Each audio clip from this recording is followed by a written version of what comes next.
Sorry. Dawn of discussion.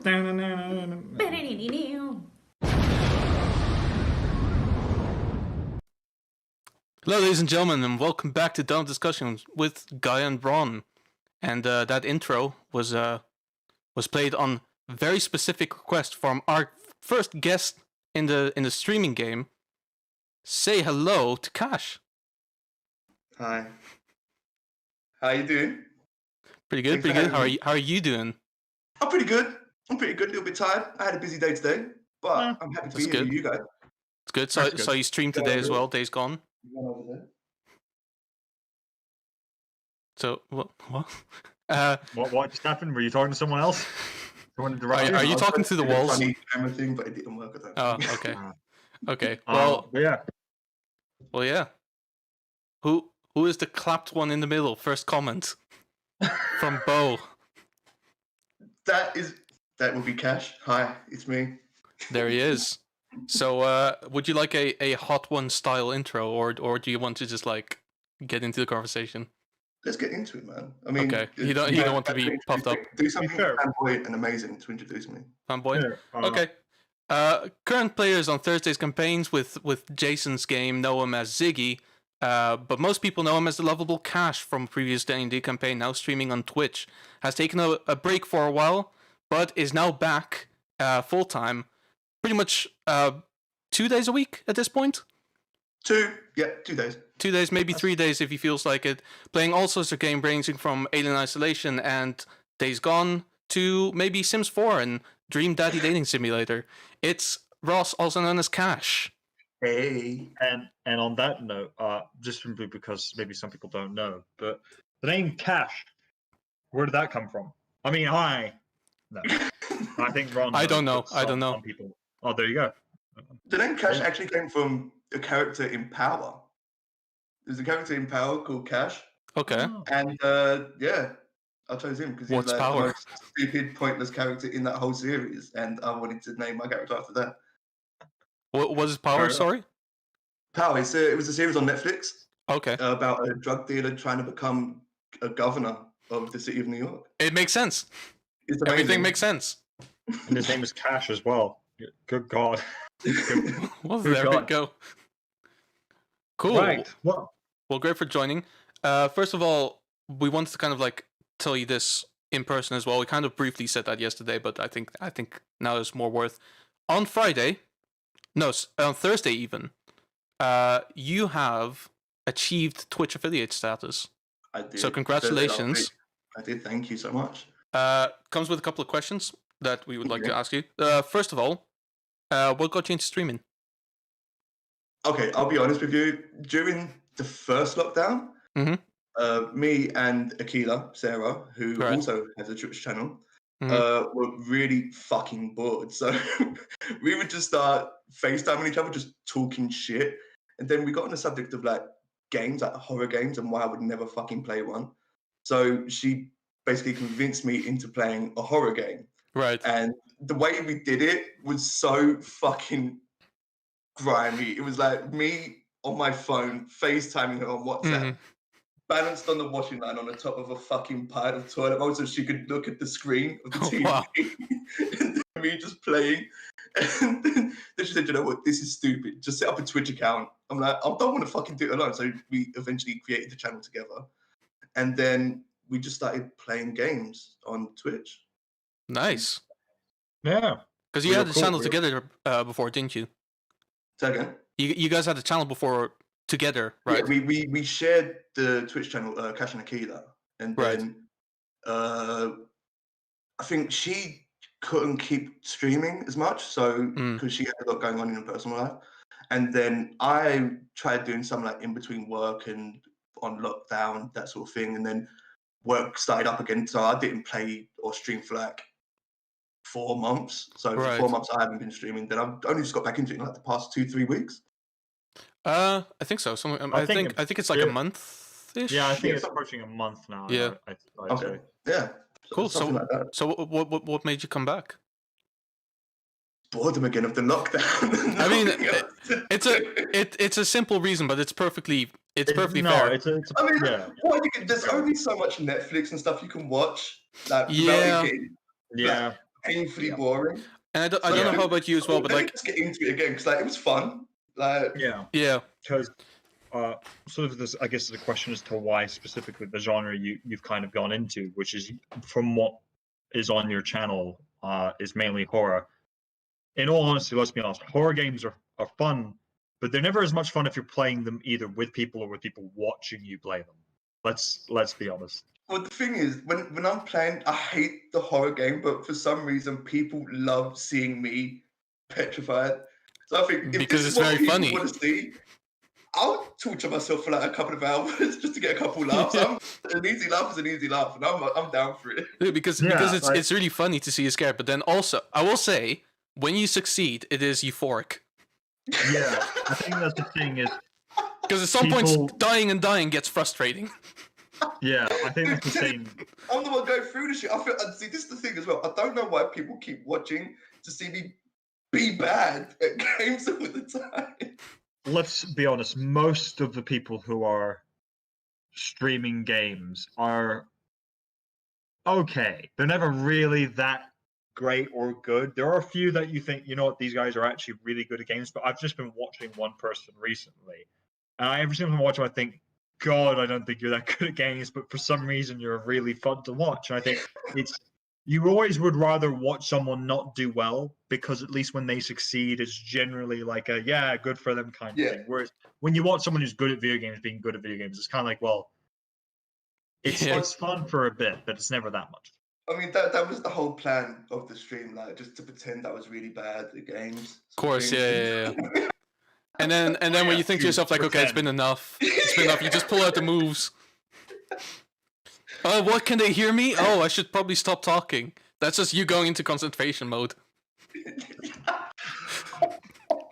Because, like, the thing is, I'll be honest, when that part happened, so if anyone doesn't know, I imagine everyone watching does know, but when Ross was recently first time streaming Alien Isolation, the guys kept killing him, and everyone was wondering why. And I did peg quite early on. I was thinking, I'm pretty sure they can hear you through the mic, but I just thought, I'll let them figure it out in its own time. But yeah, because it was weird. Like, you walked by a set of stairs, and you were perfectly well hidden. I was sure that's good. And literally, they just walk, and they just go... Like they knew! As well, but then I realised I just talk shit throughout the entire game. And then I think, like, when the penny dropped, I think, they can hear me, those sons of bitches, and then I have to start being quiet. And I hate that, because I'm loud, okay? Let's not. Yeah. I'm loud. And I can't help but being loud. And to be quiet, forcing to be quiet to survive, it's really frustrating. Well, yeah. And so, today as well, I think, this might not be a trend yet, but there's a trend kind of brewing where a couple of people in your chat are kind of banding together to stop you from swearing. Yeah, I'm gonna have to up that. I think like 500 coins is just not enough. I don't think. Well, because there's moments where I just swore and then like had to restart the timer, man. Just stack that shit up, so I can't swear for like 10 minutes now. Yeah. Really well, to be fair, one of the things, I mean, you've done this to us as well. Let's be honest. I think the thing that I've very much learned about streaming is no matter when, no matter how, especially like in comedic situations, it is always stream versus chat. Always. Yeah, 100%. Chat will never side with you. No, you will never be able to. Wait. Sometimes they do, but that's the thing. It's like, so if I tell you to run into a zombie horde, I genuinely think it would be funny to see. I don't necessarily think you'll be able to survive it, but I just want to see that. That's the thing, because ultimately the chat has control. Whether most stream, especially with a chat that's very tight knit, and you're actually able to read all the comments, because like you see some really big streamers and just you see the chats go, they'll never read any of that. But when you can actually focus on what people are saying, and you just see someone go, you know what, I think you should just kill that guy. It's like, why? Just because. You're like, all right, I'm sold. It's a terrible idea. The thing is, though, you say that, like, the community that I've got in the stream, like, there's two groups on Discord, 1 Minute Movement and DJ Hill Games. They're really fucking supportive. Like they push my channel so hard, and like I don't mind doing stupid shit because I'm going to do it anyway. So if they're telling me to do the stupid, I'm going to do it anyway. So I'm just going to use that as an excuse. But the majority of the people in the chat are really fucking supportive. Oh, I'm so sorry. we did send you a list of prerequisites. Go away. We told you to turn off phones during broadcast. Oh, for fuck's sake! It was chat. Chat told me to. Chat told you to. Well, chat is actually saying, Brothers of Fate is saying, we love you guys, all that you do is cool. Oh. I think that's directed towards you. I don't recognize the name, to be honest with you. Depending on who it is, it could be directed to all of us, because this person might know us. Bear that in mind. Fair enough. This is the thing, on like on YouTube, you get weirder names than on Twitch. So, like, on YouTube, it's slightly harder to recognize, like, because I was doing a stream the other day as well. I was doing Minecraft with a friend, and he shared his stream with a couple of people, and basically at some point, like, someone came onto our stream. I believe his name was Digus, and like basically, so my friend was like, "Oh, hey, Digus, friend of yours," and I was like, no, I don't recognize the name, but like I have like 100 subscribers on that channel, so it's like, and I wasn't very active for a long time, so I was like, maybe, I don't know. Turns out he literally subscribed on that one episode. Also, Rollers of Faith is Cisco. So hi, Cisco. How you doing? I guessed it was Cisco. I don't want to say anything because I could be wrong. Fair enough. But anyway, sort of thing of other things to talk about. Yes. Me and Ron during this week have been discussing possible games that I specifically, but I know a lot of people here would love to watch. Lost Track. Me? Specifically. Okay. Sure. There are two that come to mind. They've come out within the last 2-3 years. One of them has just come out very recently, in fact, and that is Resident Evil 7, Resident Evil Village.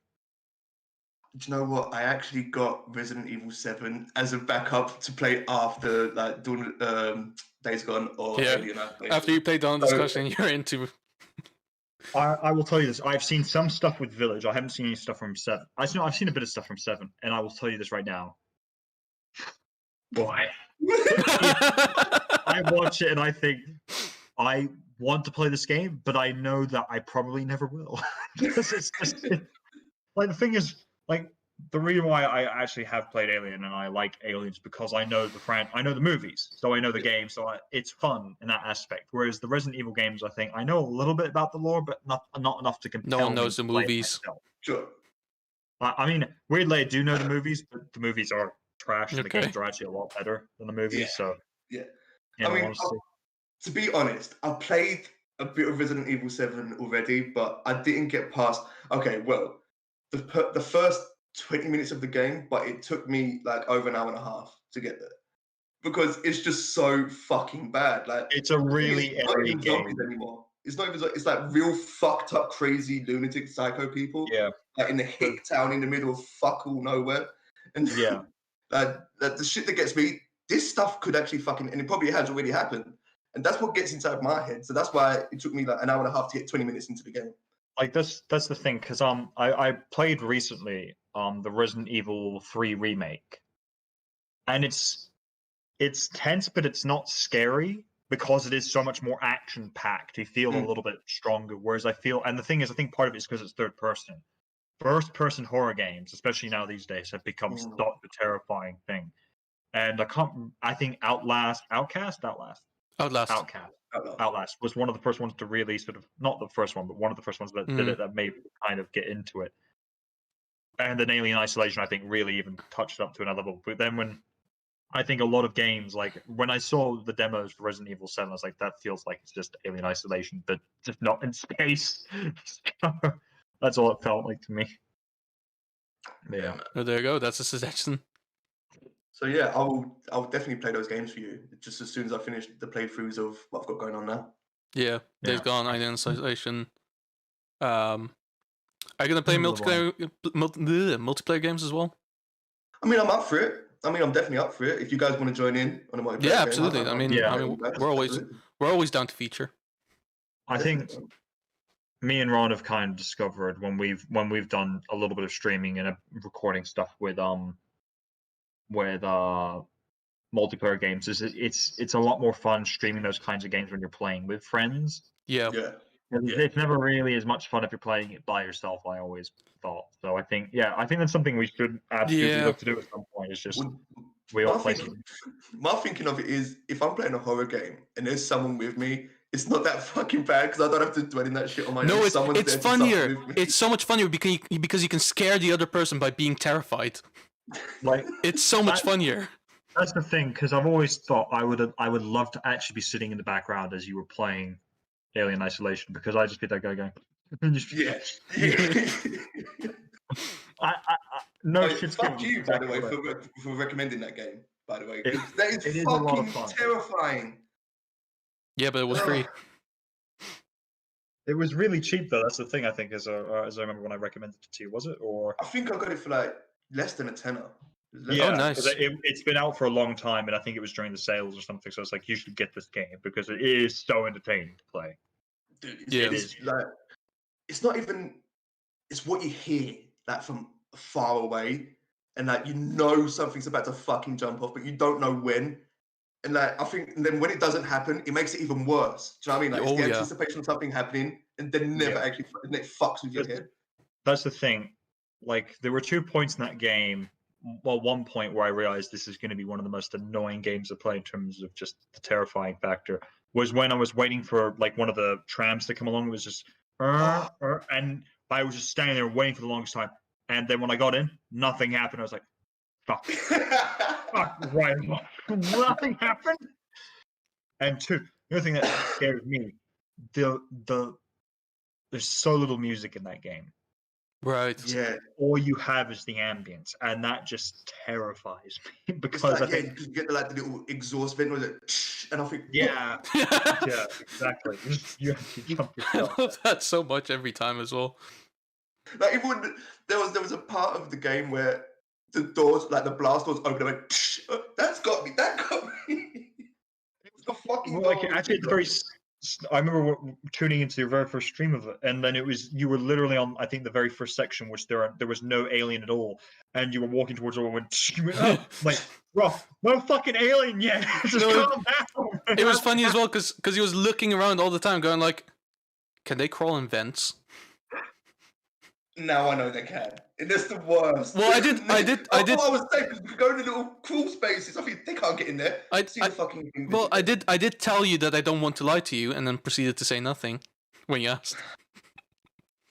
I hate you guys. It's such a great.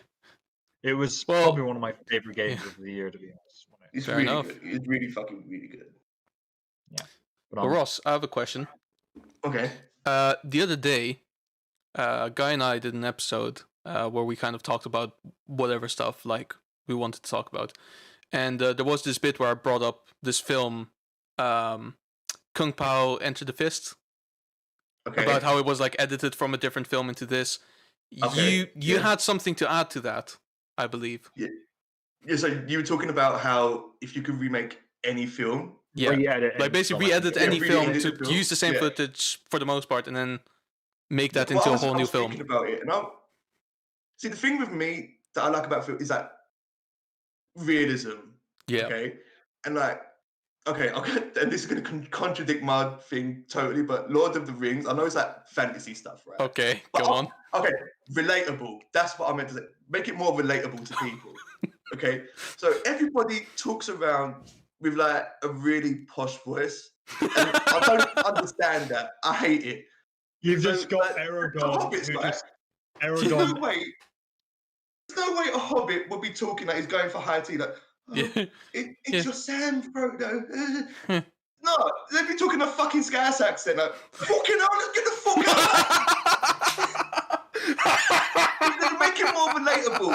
Like, do you know what I mean? Just for me. Like, the orcs. You can hear the accent twang of like the American. Yeah, dude, sure. Make him fucking Cockney. Seriously, just put Vinnie Jones and Danny Downing in the set. You know what? You can, because let's be honest, it would be just really funny if they just start giving themselves really shitty names. It's like, oi, Phil, what are you doing? What the fuck is wrong? You're fucking mugging me right off, man. I'm gonna come over there and shout you down. Something like that. Like the thing is, what that really annoyed me with Lord of the Rings The Hobbits, right? When they're all together, the 4 of the Hobbits. Yeah. They're running away from the fucking Nazgul. Yeah. Guys that are fucking ethereal beings from another dimension with Yeah, untold literally. power. They hid under a fucking log to get away from the first time round. Bullshit. Like, they should like get up and just go like, can't believe that fucking worked. Seriously, like, Oh, I can't believe that fucking worked, bro. Yeah. No, now just imagine just when Gandalf rides into Gondor, the doors swing open and you have the douchebag who's sitting on the throne goes, "Oh, Gandalf with it. He'll help you out." He's just going, "This is Gandalf." Well, he sounded different. The thing is, well, like, when he opens the doors, like just the majestic music playing and like the sunlight gently bouncing off his head. You kick the fucking get off throne, bastard! Yeah. Aragorn's in it. Fuck off, cunt. just shows him the door. Fucking away, man! That's what I would do if I could re-edit. What'd you talk about? My son's dead. Fucking kid died last week, bastard! Wait, actually, no. Having said that, me and a friend of mine had this kind of similar idea, though, but it was not to do with that. It was with Harry Potter. Okay. And it was basically that, but we thought, you know what? No. Basically, we're gonna make them all either Cockney, Scouse, whatever. But then we thought, what about Filch, the janitor? We thought, Sure. no. You know what he is? He's a World War I veteran. He walks around, and I said, just imagine the final battle sequence while everyone's just like with wands and shit. You just see this World War I biplane come out of the heavens and go, "Do not worry, lads. I've got them for Queen and country." Just Lord Flashheart flying past. Woof. Flash by nature, flash by nature. Someone comes up to him. Could you tell us about the war, Argus? The war? I can tell you about the war, Sonny. And just freezes there and looks like, oh, they're gone. I can tell you about the war. It was 1950-60-12. And I was like, that's not a year. Don't you contradict me. Question me. No, that's where you need Uncle Albert, like, during the war. Maybe we need to make Star Wars more realistic in the same way. Because this is the thing, like, most of those aliens, like, sound basically the same. Right? Like, only a couple of them have, like, a very distinct language. Even humans that all come from different planets. You all just talk English. This is the universe. Well, that's the Palpatine for you, man. Like, that is the Palpatine. If we were to re-edit Star Wars and change all of them, Palpatine's the one who can't change because he's already over-dramatic enough as it is. Of course, yeah.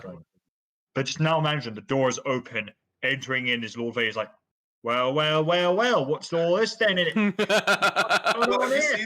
Just an Australian Darth Vader. Darth Vader with Bricktop from Snatch. They called it Snatch. It was fucking amazing.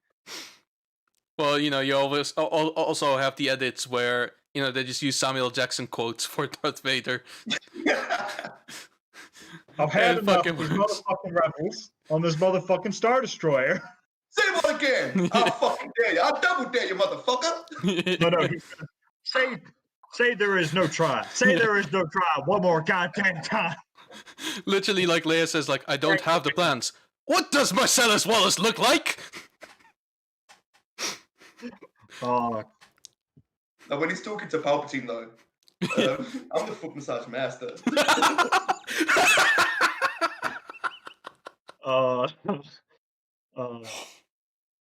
God, Star Wars. Star Wars is going to be one of the greatest things just for memes alone. Oh, absolutely. I feel like it's really gone downhill, though. Like, no, it has. Releases, like, hands down, it has. I think the only thing to come out that's good is Mandalorian. Well, here's the thing I was just about to say. It did go downhill with the sequel trilogy, but I think it is going back uphill again with The Mandalorian and The Bad Batch. I think it's kind of beginning to turn things back round. I hope so, man, because like, that's my fucking childhood they're destroying, man. I'll be honest as well. The entirety of the Clone Wars TV show is, you know, it's good and bad, kind of take and leave it. Some episodes are a bit boring, some of them are great. But towards the end, it becomes consistently amazing, to me anyway. Yeah. And then when it kind of goes into the Bad Batch, just literally only 2 episodes out right now, but it's great. Yeah. Is that when Order 66 comes in? Yeah, so basically Order 66 comes Yeah. in, but there's like a small group of genetically modified clones who have like Yeah. each have essentially like an extra skill. So one of them is very good at tracking down, the other one is massive and The other's wreck a shit. techno guy, the other's a Yeah. sharpshooter. Like, But because of their modifications, they don't get affected by Order 66, so their chips don't kick in. yeah.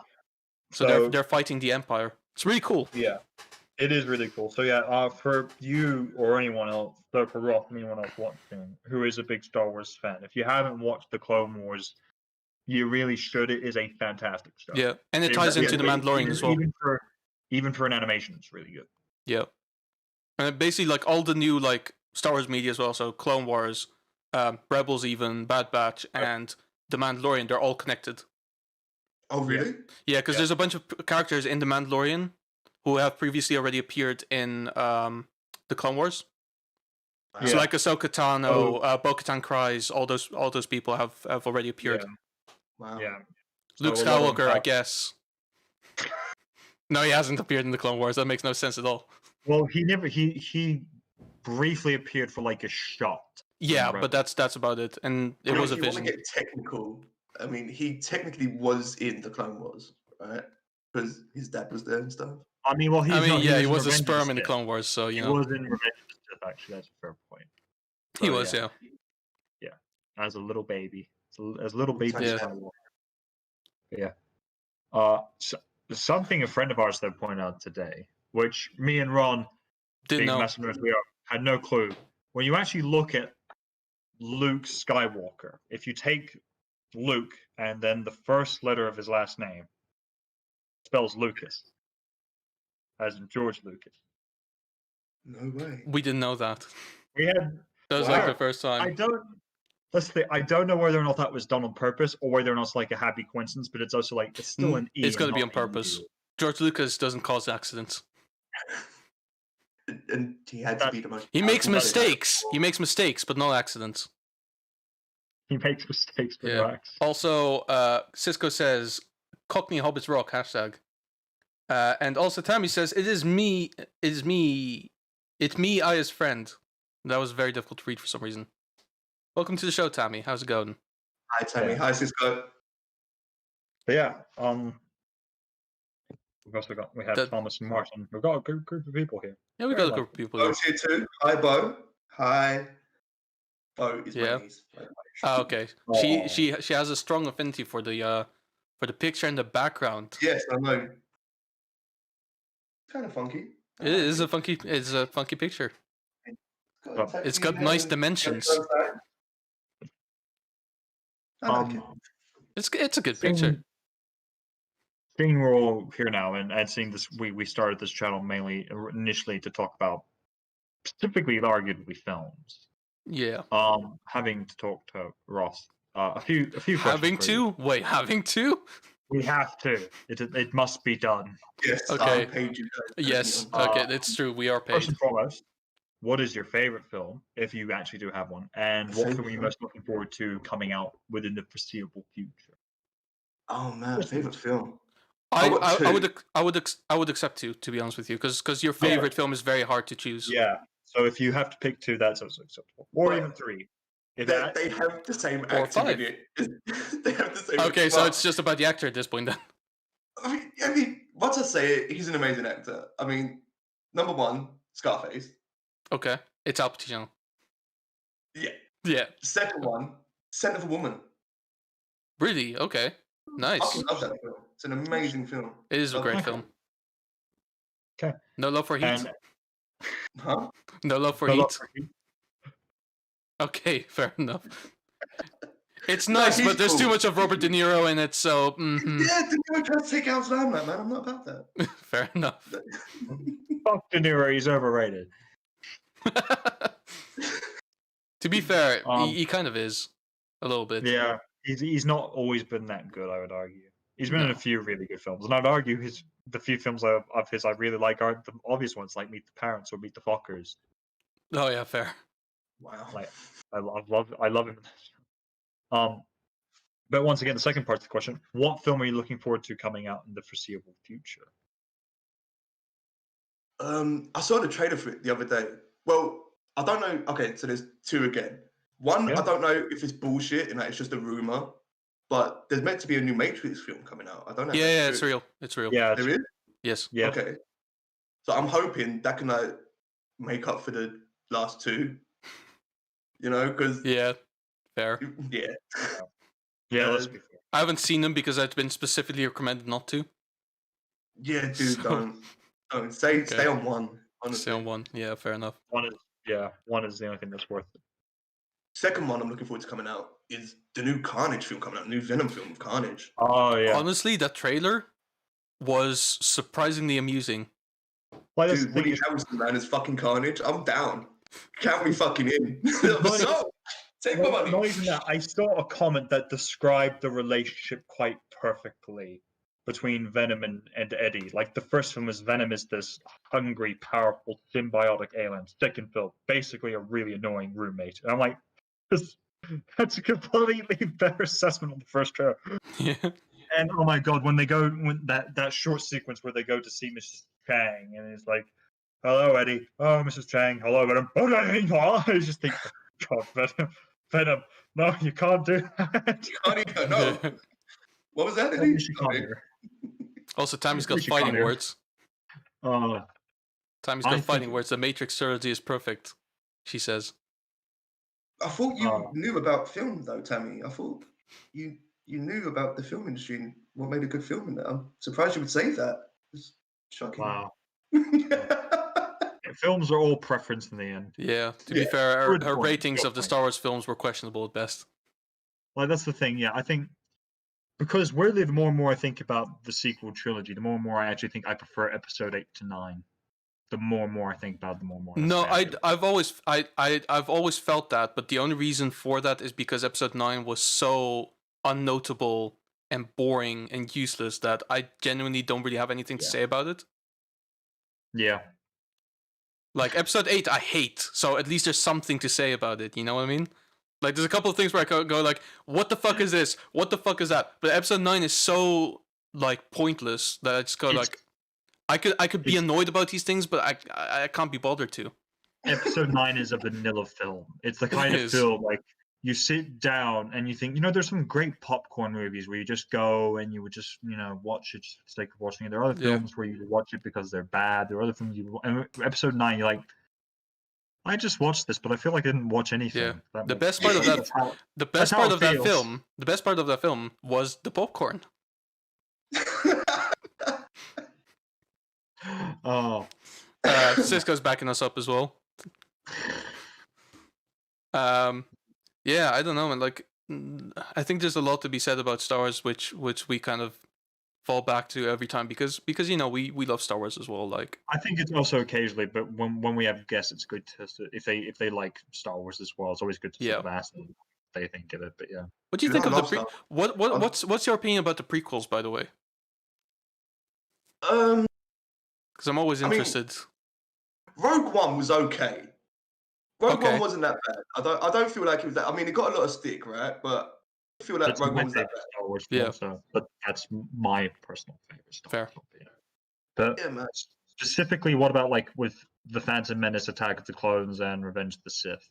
Phantom Menace was not for me. Just, I agree.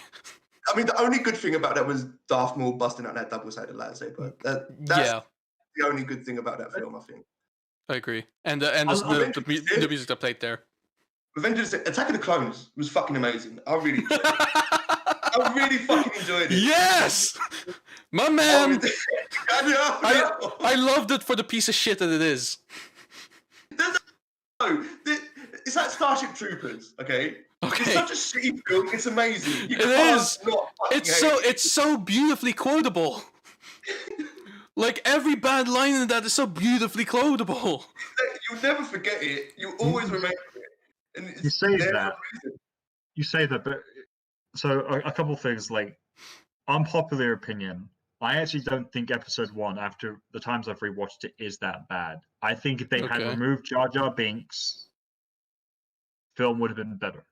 If- Without Yeah, but question. then I Attack don't of the think it Clones would have don't got make the same sense for the without sake Jar it Jar had. Binks. the problem about Phantom Menace, in my opinion, as well, like there was so much more wrong with that film.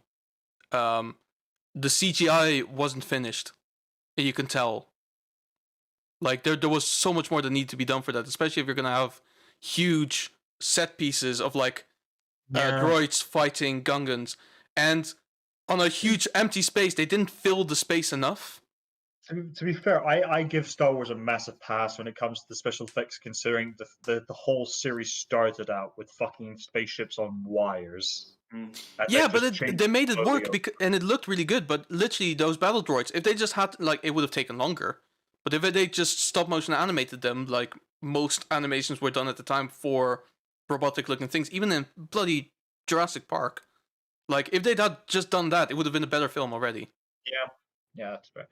Because like the thing is, my issue is with episode 2 is what people go, it's so quotable. I think but episode 3 just has that place in my heart where I find it more quotable. And the issue is, it is all because of one man, the great and glorious Emperor Palpatine himself. Yeah, I agree. You know what? Just the whole exchange between him and Window is the best thing to come out of a popular opinion. It's the best thing to come out of the prequels. Okay. Said it. Not anymore. Not yet. Not yet. Have you seen the fight scene with fucking Palpatine and the other 5 Jedi? It was just. It's so funny because fucking bad. Because like 3 of them die like immediately. What is it? One of them is like Kit Fisto as well, who's supposed to be like this big like Jedi master fucking. He's meant to be like one of the best Jedis of his generation, and he dies like that.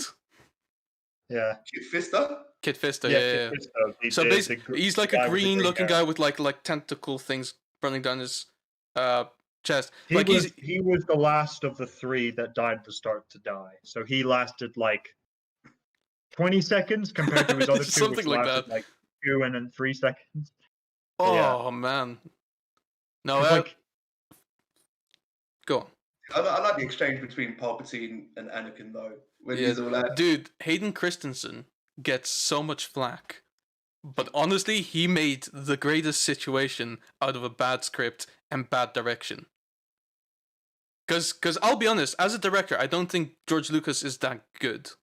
I only have Star Wars films to go off of this, but as a director, he's not that good. As a writer, fine. As a writer, he's really good, but as a director, he's awful.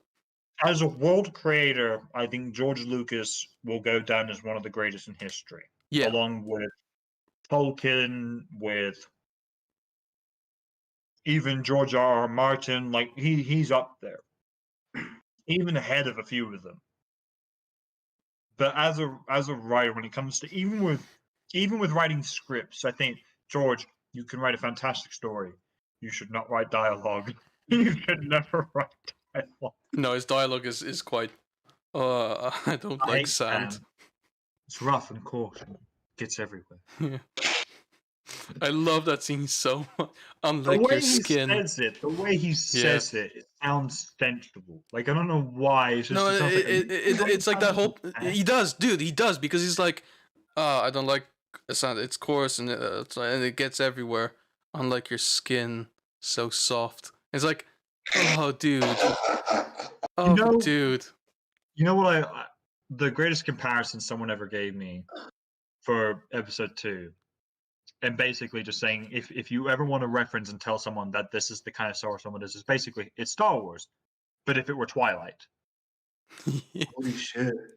Like, you look at it and you think, that's actually really accurate. It's really accurate. Darky skin. You're right.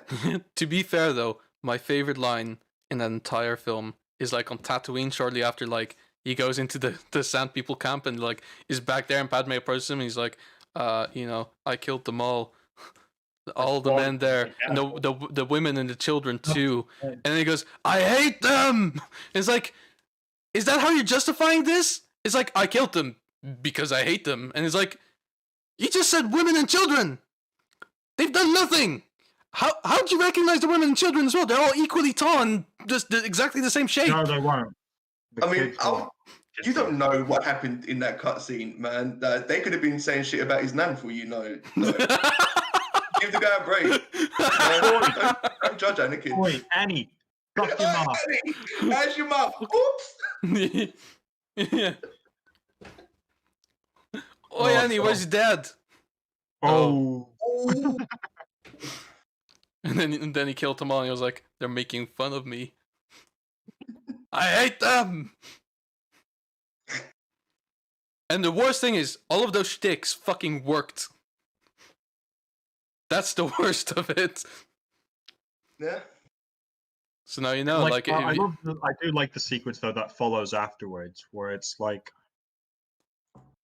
with Yoda's like Skywalker is in pain, tremendous pain. I'm like, no shit, his mom just died. Yeah. Oh, you.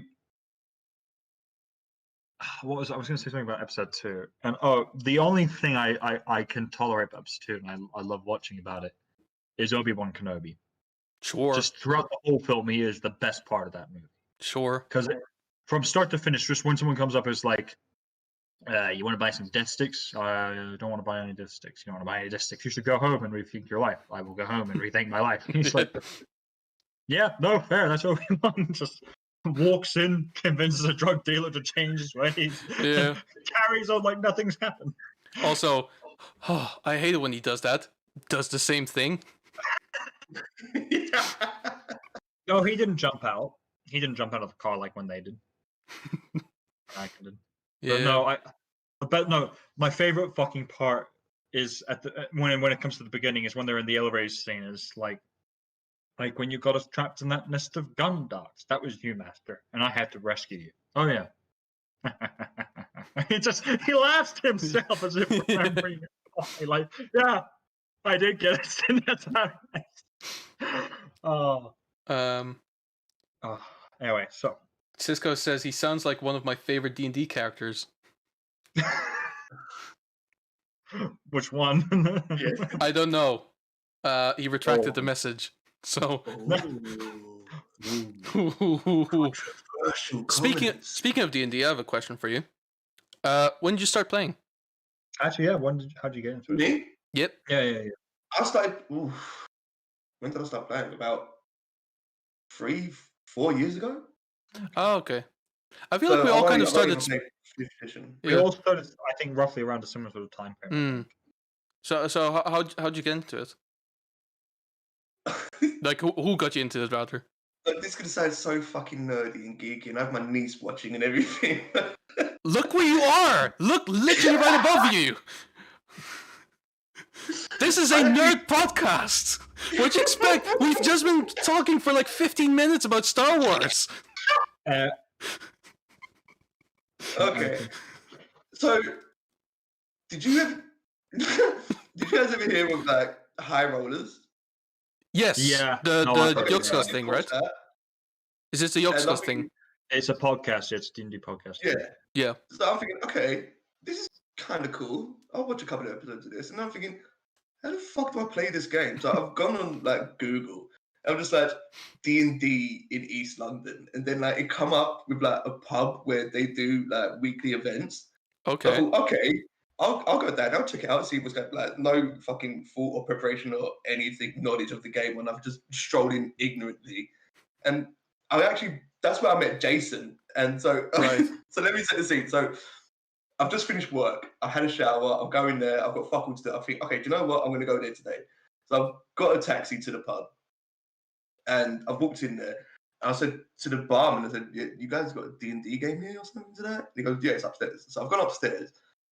I've walked in and there's like tables all set up. So I've gone over to the first table and I've said like, I've heard there's like a D&D game or something going on here. You make it sound like a drug deal. Everything I talk about sounds like a drug deal. Yeah, but no. You see, this is where the drug dealing comes in. Yeah. So I hear there's some things going on here. Want to buy some click clacks? Banana bread. You guys spice? You want some spice? You want to buy some spice? Want a spice? Oh yeah, as you were saying with the story. So yeah, I've asked the guy if there's like any space at a table for me to join in, and he said no. I think all the tables are closed. You come again next week. Then Jason just like called out to me and said like, we've got a space at the table if you want to like sit in and watch, and then we can talk about it after. I'm like, okay, so I'll sit and watch. I don't mind watching. And then he said like, do you know what? Actually, I've got a spare character sheet. Do you want to like make a character? I'm thinking, okay, well, how the fuck do you do that? So then like he's like, well, talk me through it, rolled the dice, this, that, and then like it's just carried them like 3-4 years later. I'm still playing. Nice. Yeah. I think that was a really fucking good way to get into it as well. Like the best kind of introduction into it as well. Like Yeah. Because like, I think. Go on. No, because I was just, like D&D. I think is actually one of those really quite wholesome communities where I think a lot of people actually generally kind of bond over the love of just playing the game. Yeah. Like, I mean, don't get me wrong. There's always the occasional tense moment or argument, but I think it's the thing with all things. But the thing is, like D&D, like you get past it. Yeah, and one of the most important things to remember as well is like while you're playing, if you get angry at each other, like it's just a game, and you're being angry at each other, but in character, and you have to like stick to being in character as well. You can't let that like, you know. And afterwards, if you say like, "Oh, that decision was pretty stupid," it's like, sure, but my character made the decision, and I made the decision as the character, so that's what it is. If you don't, You say that. What? I make stupid decisions all the time, and it's not the characters. No, me I'm sorry. I've just seen a comment in our comment section, and I can't help but feel that this is very concerning, and now I'm terrified. What the Cisco's thing? Killer Anakin sounds like one of my D&D characters. Hope Oaken. Hope Oaken. Wait, We're gonna have some weird shit happening soon. Anakin is Hope Oaken, basically. Killer Anakin. Hope is gonna kill some kids. Oh, Francisco's character? Sorry. Fucking! You know what's gonna happen? It's just that one day Hope is gonna walk into the mansion, and just flowers is gonna come around. Master Hope, you're everywhere. What are we going to do? Have you ever heard the tragedy of Mr. Jangles? Mr. Jangles the Wise. Oh no. Yeah. Anyway, like you're breaking my heart. Yeah. That's what you're gonna say. You know what's going to be fucking worse? Johan is going to be Obi-Wan on the actual ship. He's going like, you brought him here to kill me? No. You did this. You told him I got play. You have done that yourself. Like, going back to like making stupid decisions, whether in character and out of character. Me personally, right? I will only I will mention stupid decisions and then refrain from doing them just because on the spot I thought it would be a funny idea, but not do them. Have you genuinely, like, at times known that something is stupid to do, but then decided to do it anyway? Absolutely. Okay. Because here's the thing. I'm not surprised. I'll take a step and ask you both. Okay. Start with Ross because he's our guest. What is the dumbest thing you've ever done in D&D? Start playing. Alright, what's the second dumbest thing you've ever done in D&D? The dumbest? So many to choose from. I think, okay. Is it one that I'm aware of? I have to ask. Yeah, absolutely. And this one that actually pissed you off so much. Okay, alright. So, Ron, I don't know if you know, there was in a Tuesday game we had. I joined for a Tuesday game once. Cash was my character. There was an NPC called Barros, and he was basically right. There you go. There it is. Right. Where's this going? Back in a second, I have to get a drink. So there was an NPC called Barros, and he was basically he was like some uncontrollable fucking machine of an orc that just laid waste to anything in his path. And he was the trainer. He became the trainer of Cash. So, and then they just spent time together, and like the bond was growing, this, that, the other. And then Barros was killed by 2 gods. I think he took 2 gods to kill him. I think all the gods in the end just basically fucked him up. Damn. Yeah, and so they've killed him and they've sent him to, where was it? The Abyss? Pandemonium. Pandemonium. They sent him to Pandemonium. So me and Akira, my bestest friend ever, decided to bust him out of Pandemonium. Nice. And we did. and he became a super fucking mega vampire that just fucked up all of Sigil and the Plane of Realms. And here's the thing to bear in mind, just to give you guys an idea. We were fighting something at the time called the Hunger. And basically, to beat the Hunger, we needed the gods and the Titans, the spirits, basically Titans, on our side. Barros had a vendetta against the gods and had, I think, nearly killed a few of them. Actually, he killed a few minor ones and wounded some of the very powerful ones. So the moment they brought him back, the gods were like, I see that you are no longer our allies. And just, I was like, oh, No. You could not have made this worse than it already is. But yeah, it was... Well I done. don't think I'd ever been more frustrated in a D&D game as a player. Up to that point, I thought, I let it go in the end, but I thought, my God, it was just... Well done. Campaign, you let it go because it was done. I won't lie. That was a moment in character where I generally thought your Cash's relationship with my character time, Ursa, was done. Like I genuinely thought that it was over. Like there was no way that it could be fixed. I think ultimately she decided to basically forgive and forget was basically the best thing to do because they saved the world and they might as well move on. But she was not happy. No, it came through, man. Yeah. And the worst thing is, it's like, one of these characters will really hate me. Who is it? Is it the cleric? No. Is it the ranger? No. It's the fucking barbarian I'm pissing off right now. That's a smart thing to do. Anyway, I have now turning this over to Ron. Right. And to be fair, I think I have a pretty good idea. I as your DM, I have several moments in mind already. One in particular. Several. Okay, because I can only think of one. Like there's like when I think bad decision, there's one that comes to mind. Before I say that, just want to say, Punta Prima, welcome to the stream. What do you like to picture? Don't know who that's directed to. Probably to Bo. And also a couple of things real quick. First of all, if you haven't subscribed to this channel already, please do. It's a great way to kind of like keep up to date with our show that goes on air every Wednesday. And these days we're going on air on Tuesdays as well. A little bit earlier, 6:30s usually, but we play Star Wars. The Old Republic, and also I'll put it in the description after this is done as well. But consider liking our Facebook page as well because we'll always mention when we go live. Second thing I want to mention that some of our friends are streaming, including this guy Ross, but also Aquila, who we've mentioned. Both of their stream channels are in the description, so have a look for yourself. Give them a follow, maybe even subscribe. I know that Cash will say that he doesn't want anyone to subscribe, but he needs batteries. He dearly needs batteries, and the only way to afford them is bits and subscriptions. And just to quickly give you guys a heads up, while he says it will be every Tuesday and Wednesday, I have not every, but yeah, contradict that because the issue is I will be going back to work very soon because everything is opening up here, and my schedule is never set. But we will try our best to either record the episodes or try and go live on different days. So yeah, we might not necessarily be live, but we'll let you know beforehand so you don't try to type things saying like, "Hey, I'm here, notice me," and then it's a recording, so of course we won't notice you.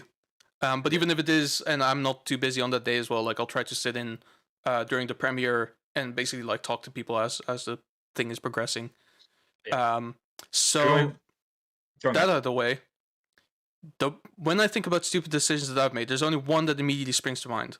So this was during a Halloween one-shot, and we were fighting. I don't remember. It was a beholder or like a. Okay, so set the as scene. the DM for that, I will set the scene slightly. It was a one-shot Halloween, kind of horror, but also kind of not. Horror inspired by Resident Evil, so not true horror, but horror action. And they were fighting basically like this elder beholder, which was the map itself was the beholder. So I just made the map the beholder. It was like, there you go, you're fighting this thing. And yeah, that sets the stage. Right. So one of the things that is worth mentioning is, I believe I had like a bag of like animal spawn or something of the other. Cloak. A cloak. Sorry, yeah, I had a cloak and like there was a patch on it, and if I removed the patch, I spawn in a horse. Now, worth mentioning, the character that I was playing was me, right? So I justified this decision entirely by the fact that the idea sprang to mind So I pretty much had to do it because I would have probably done this in real life as well. We were fighting it, and I remembered I had to patch. So I looked at the beholder and said, "Hey, you want to eat us? You look like you're hungry enough to eat a horse," and spawned the horse and sent it into its maw to be consumed, and it ultimately didn't do all that much. He wasn't less hungry, didn't do anything. Actually, I think it was pretty much destroyed before you reached the mouth. Yeah. So I think it was. I have been ridiculed about that for... Wait, that's it? That's the worst decision you ever made? It wasn't the worst decision. That's the first one that springs to mind. I can't really think of anything else bad that I've made. Because there's a couple of decisions that I've made. Well, here's the thing. Fucking ally, you just gave a horse to a fucking beholder. Having said that, the decisions Ron has made are not... They're not like Cash's where there's no thought process in them. He just does them. It's more like the decisions some of his characters made makes sense, but the execution makes you go... That's what makes them so much worse, though, is because I actually think about these things. I will... Actually, no. I've now remembered my... There are two moments. I hope you don't mind me stepping in here. Go for it. You. The first one, they were interrogating a Duragar, and it's on my Monday game, and Ron plays a Warforged Paladin. And basically, during the interrogation, he went so far as to cut off the Duragar's hand. And I thought, okay, that's fine. He then proceeded to shove said hand up the Duragar's ass. No, wrong. That wasn't the Duragar. That was something else. This was like in a wizard tower. No, I'm pretty sure it was the Duragar. Because is this the same Duragar that we then partied with for a while? No, I don't think so. No, this was a different one. Okay, then that's fine. So, regardless, I remember this. I remember this now. This wasn't a bad decision. No, this seemed like a great decision. It wasn't a bad decision. It was more of a questionable execution. What's wrong with that? I cut off his arm and shoved it up his ass. The second thing that springs to mind, and to be fair, this is probably more on Cash's sort of level, but more for the funny sake. Okay, go on. They were very recently in the actual sea, and they were fighting an ancient green dragon. Ron, being the massive nerd he is, thought, you know what, green dragon, big and angry, Hulk. And if I don't know if you've seen Age of Ultron, but there's basically the way they calm down the Hulk is with a separation. Starts getting real low, big guy.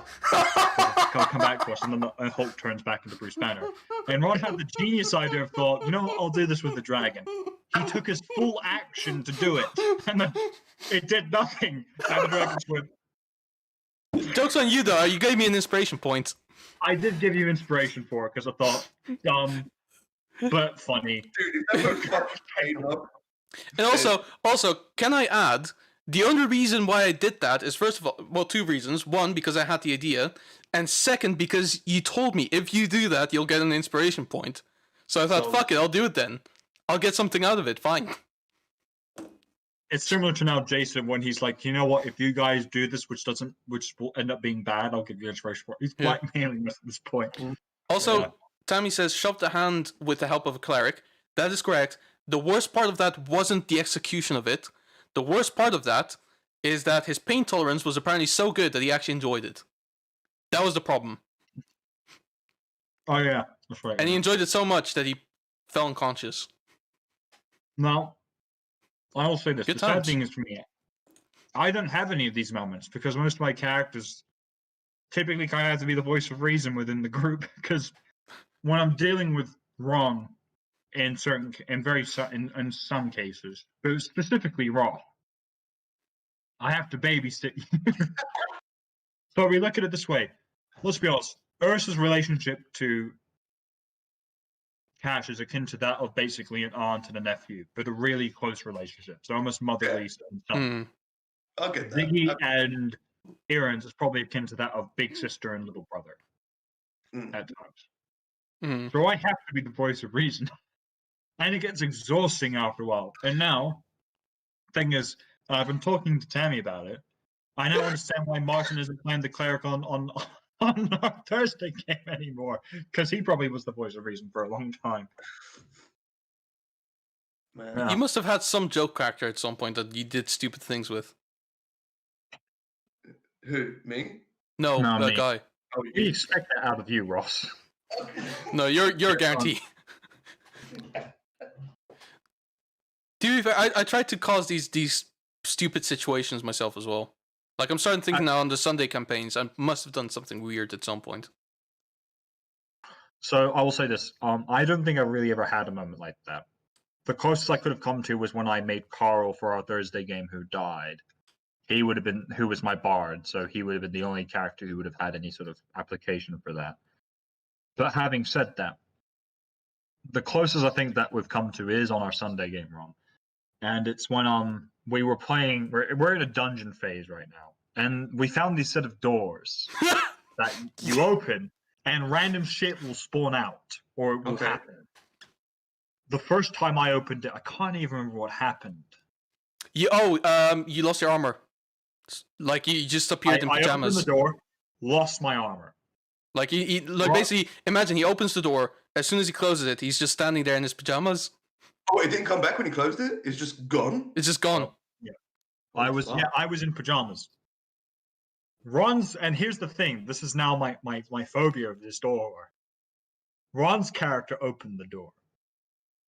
And I was hit with a love ray and fell in love with Ron's character.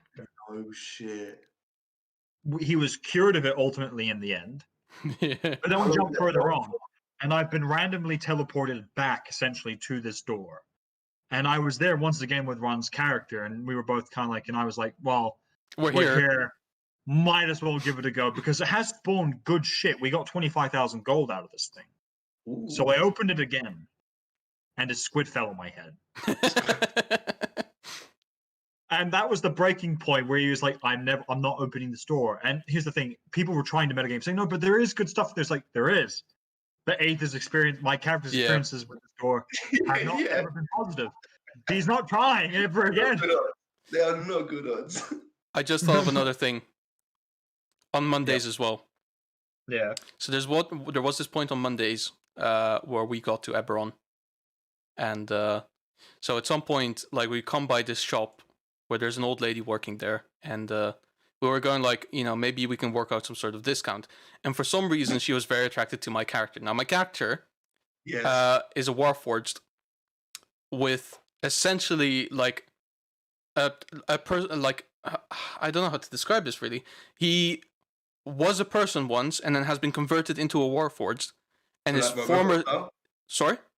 So like Robocop style? Yes, but imagine Robocop, but like the Alex is still in it. Like, he's still like a voice in his head. And they imagine it. Robocop, but it's a Terminator's mind being put into it, but Alex's mind is still there as well. And the two are kind of basically dual wielding things. Bantering mostly, but basically they can give they can alleviate each other of control when necessary. Like, they can put the other person in control. And so the first character, Mark, who is now who is now for Warforged, didn't really want to do that because he's like, oh fuck, that's disgusting. I don't really want to do that. So he, like, all the other as far as I'm aware, all the other characters said yes, he'll do it. He'll sleep with you for the discount. And no, it was just one character. It was just one character. The Eberonian flamboyant man with the gun. Just to give you a brief backstory into this, one of our players, called Josh, who plays a character called Vasily, basically lives to fuck with people, but in really comical ways. I think Ross would actually really like it. All the moments are coming back to me now. I'm waiting. I've made so many mistakes. Anyway, carry on as to. So basically, so it even goes as far as to the point that someone devises like a metal penis that is retractable to be attached on my groin. And so basically, Mark thinks to himself, fuck, I don't want to do this. This is disgusting. So before he goes in, he says, okay, Greg, the other guy, you're in charge now. So Greg goes in, and he's got no intention. Like, he thinks of like letting her off easy, because that's what was Mark's intention. Just let her off easy. You're the nice one. Just like be nice to her and say like, look, I'm not really into this. And then he got drugged. And he did it. And it turns out that there was a vampire on site as well. No way. Which And they're fighting vampires. That's the thing. The vampires are the bad guys. And so basically, obviously, Greg now fucking horrified by the fact that he had to go through that. Mark in the back just laughing. It's amazing. And then there was this one time we went to a pub and then I cut off the bouncer's hand because he asked for my weapon when I didn't realize this was just standard practice. He spit on my foot. I don't. Anyway, let's not talk about my bad He decision. missed the floor. He hit your foot. I swear. Yes, but he aimed for it. He was being very menacing. It's justified, isn't it? It was justified. Thank you. Thank you. I don't know if that's a good thing. So, well, me and Ross have been raving on about, not Ross, me and Ron, goddamn it, 2 hours. Yeah. Have been raving on about our D&D stories. We've gotten one from Ross, and I know the one very vividly. I don't think I was even there for that session when you went off to save Barros. That was the real kicker as well. You did that when I was gone, and that was what really stuck it. I was like, you fucking waited for me to miss a session. That's what that was. No. We didn't even do it in session. We did it outside of game. RP over the phone. So we didn't even do it at the table. We did. God damn. God damn. Was it Odin that come down to the ship and said like, oh yeah, have you guys been to Pandemonium? Like, have you heard about what's happening in Pandemonium? And then you go, yeah, we went there like to get something because we went there before, and then we done a return trip there, like just me, Akila, and Martin's character as well. So when people said, yeah, we've been there, like, why, what's up? They go, no, not then, like this day, because X, Y, and Z has happened. And everyone's like, no. Like, the 3 of us are just looking at each other like, okay, they're going to figure it out any moment. It I had was... to play my best poker face that I think I was like, just hoping no one would fucking know. Like, nothing happened. What are you talking about? Like, you say that, I, as Guy, immediately knew it. And to be fair, let's be honest. It's not a hard poker face to read, to be honest with you. We'll have to kind of go, oh. If there's one person in the group that would have gone to Pandemonium to break out the most wanted man, who in the group would it be? Cash. Fucking That's the thing. You're probably thinking, oh no, someone else broke Barros out, and then there's to be going, who? Who else cared about Barros enough to do that except for you? Oh no, his wife, his dead wife. Dave. Yeah, Dave. You know that guy that did that bad thing that time? Totally him. But other than that, Ross, come on, tell us. Do you have any other stories? Come on, what else have you done that's... Yeah. Okay.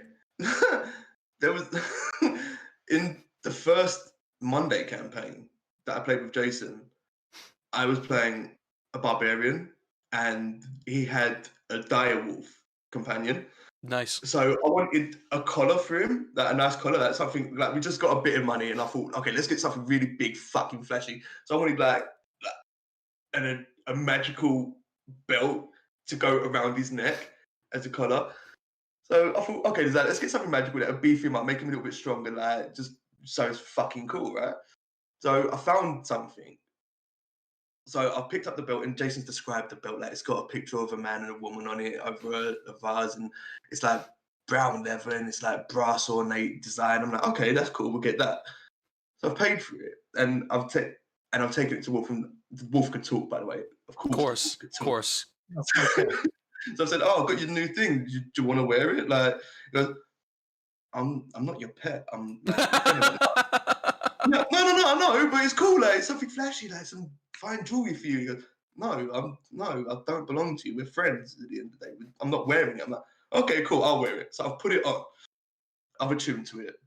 So I'm waiting for the thing to like the message come through saying like, what have I attuned to? And he goes, you're gonna find out later on today anyway. I'm like, okay, cool. So we're walking along, and then it starts raining, and then when we enter the keep,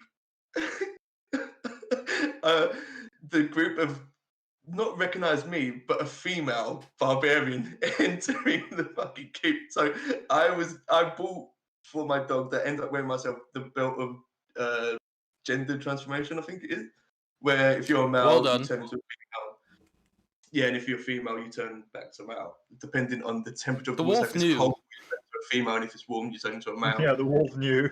It's The wolf enough. knew. Yeah. The wolf totally fucking knew. That is an awful thing. Imagine like going outside during winter to just like collect your paper or something like that. You walk back in. Oh, I'm a man now. Yeah. But So, you know what the worst part of that is? Is the wolf is like, I'm not your pet, I'm your friend. I'm not going to put that on. It's like, I know exactly what that does, but I'm not going to tell you because Yeah. I'm your friend. It's like, what the fuck? I'm your friend. You're not gonna fuck with me. I'm gonna fuck with you.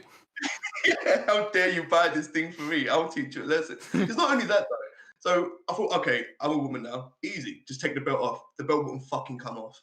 I tried undertuning to it. The belt doesn't fucking come off. I was stuck on the campaign. Well, that's awkward. Yeah.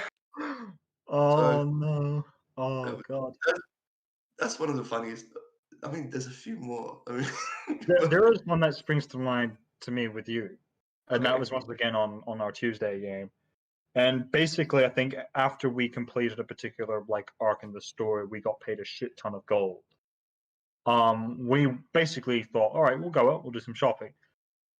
And you had the brilliant idea of just spending your gold all over the place. And what you bought a horse, I think. Oh, is this when we went to the restaurant and I just ended up tipping the guy like 1,000 gold pieces and he just told the man He tipped our waiter 1,000 gold. First thing the waiter did after that, walked up to his boss, slapped him in the face, and quit and left. And I thought, fair enough. Yeah, that sounds about right. Mhm. Yeah. You made like one of the richest men on the block at that point. Like 1,000 gold to these people is like that's $1 million. You tipped the guy $1 million. It's probably more, to be honest with you. Actually, yeah, probably. Like He one owed gold already half- sets you really far. Yeah. Well, you're saying Oh. about the horse as well, though, that I bought. Yeah, it was at the same. It was on the same day, Mhm. and you bought it earlier. Basically, this was the equivalent of like buying a supercar, like a man in That his midlife Mustang, crisis. that supercharged fucking Mustang. Yeah. Yeah, and I think what it crashed and No. destroyed a bunch of stuff. You crashed a Well, I Mustang. said Of that. course you Yeah, Yeah, did. it was a Mustang. It was a Mustang. Yeah. I failed the animal handling check and I was riding the horse and I think I crashed into a bridge and it fell off the bridge. So I've had to pick and it's dead. And I think the thing is, I didn't even pay for the horse. I asked to take it on a test drive. So I've gone around, I've gave him a deposit and I figured, shit, this thing is like 20 grand or 15,000 gold pieces or something. So I'm thinking, okay, I'm not gonna be able to pay for this horse right now. So I'm gonna just use a gem worth 1,000 gold pieces and just revivify it. So it comes back to life and just take it back to the dealership. You still spend Yeah. a lot of money on this now. He did. I paid myself 14,000 gold pieces. I don't care. I'm not paying 15 grand for a dead horse that I would have eaten. I love the fact as well. Just like imagining like 2 minutes, like 2 sessions later. Honestly, I thought it would be just the best irony. It's like, and the battle's over, and you see your friend lying dead, who has the ability to bring this person back to life, and you're just going, Oh, I used it on the horse. One Revivify only costs a diamond of 300 gold pieces. So you've overspent on that as well. Cash was very frivolous. that was honestly one of the most entertaining sessions I think I'd ever had in a while. I was just sitting there, You and Tammy, being, right? huh? I think that was just me, you, and Tammy playing that time. Something like that. I think Yeah. it was something like that. I think maybe Martin might have been there as well. Can't remember that, but regardless, it was you basically just going around spending your money like a fool, and me just sitting there going, "Oh no!" Like the thing is, like every single time Ursa thinks, "Oh, I should step in and tell him to stop," and then she thinks, "No, this is a good learning lesson." 20 minutes later, not only has he done it, he's not learned. Not only has he done it, he's not learned from the thing, and she just Dude. goes, But worse. Well done.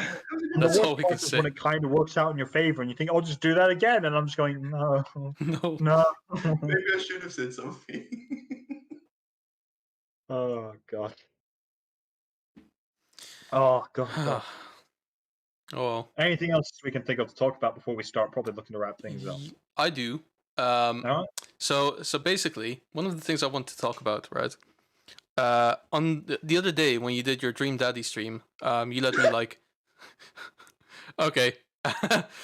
Basically, remember that bit where you like made me make all the decisions for you with that album thing?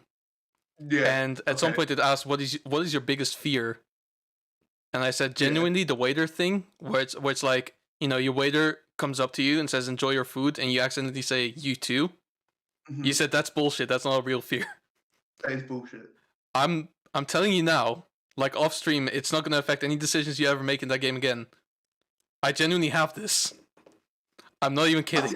Believe you, 'cause you keep fucking with me. The trust is gone.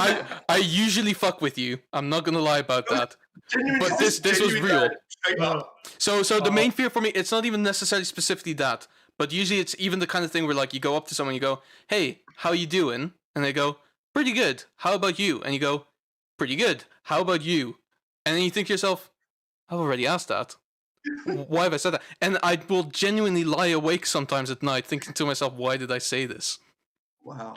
Okay. Ron, if you're happy to, could you tell them about the birthday story? Okay, so this is where it all started. So a couple of years ago, I was seeing this girl. It wasn't properly my girlfriend, but like we were like hanging out, right?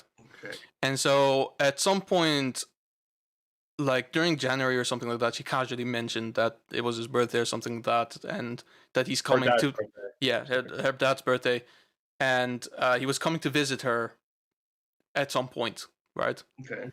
And so around the time where she's this, like about 2 months later, she said he's gonna be here. I kind of want you to just meet him, and I was like, okay, that's fine.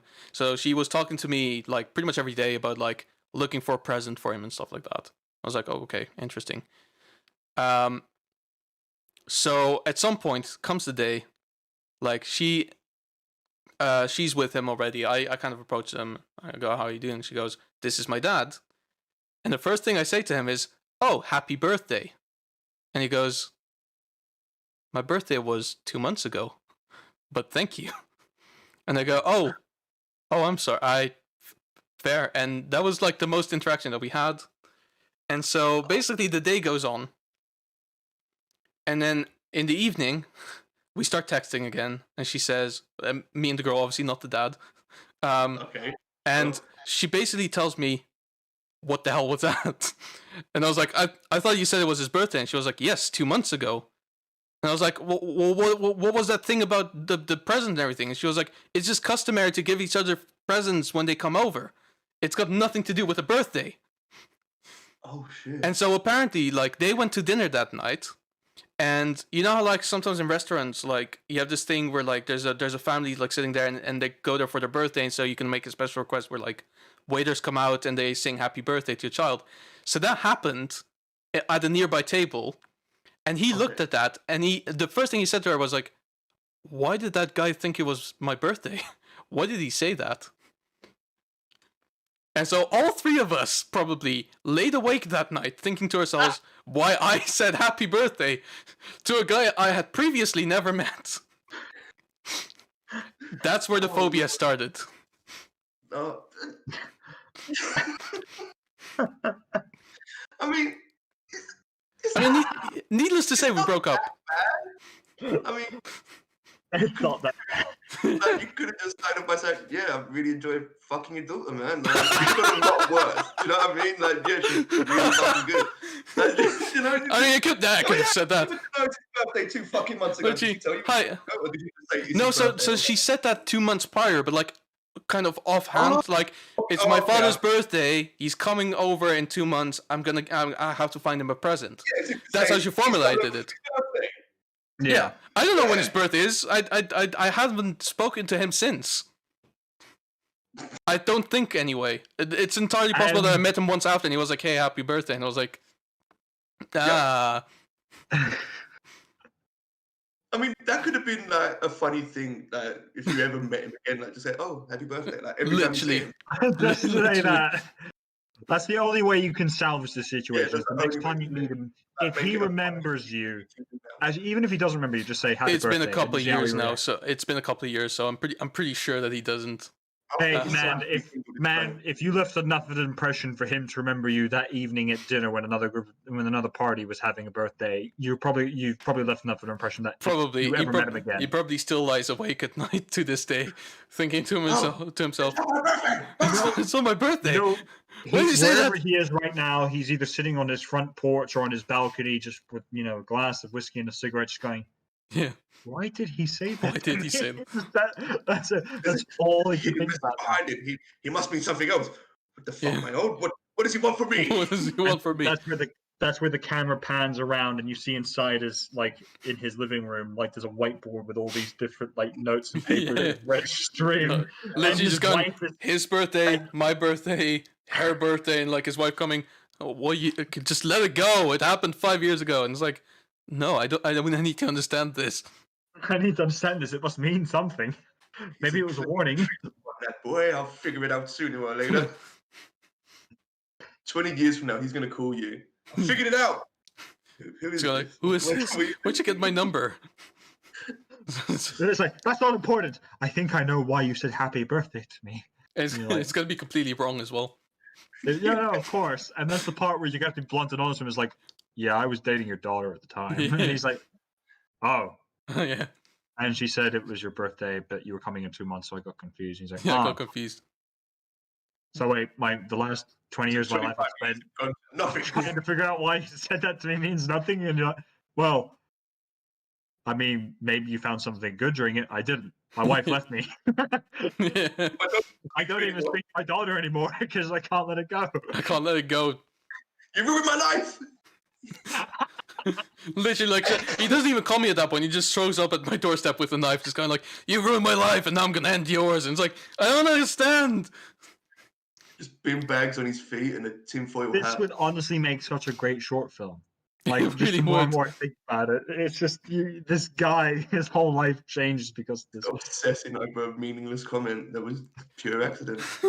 But this is genuinely where it started. And like after that, there was this whole stint where, in the place where I worked, I was working like a small back off. We've noticed, like, if anyone in chat wants to say this, by the way, we've noticed that Cash's camera's temporarily gone stuck. But It has? Yes, it has. You're yeah, frozen on this pose. yeah. And There you go. then There we go. there you go.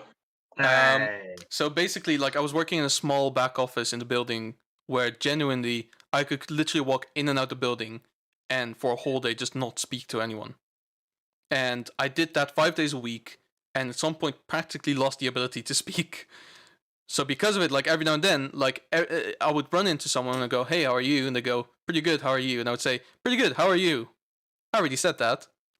Okay, I'll talk to you later. And then literally just walk away.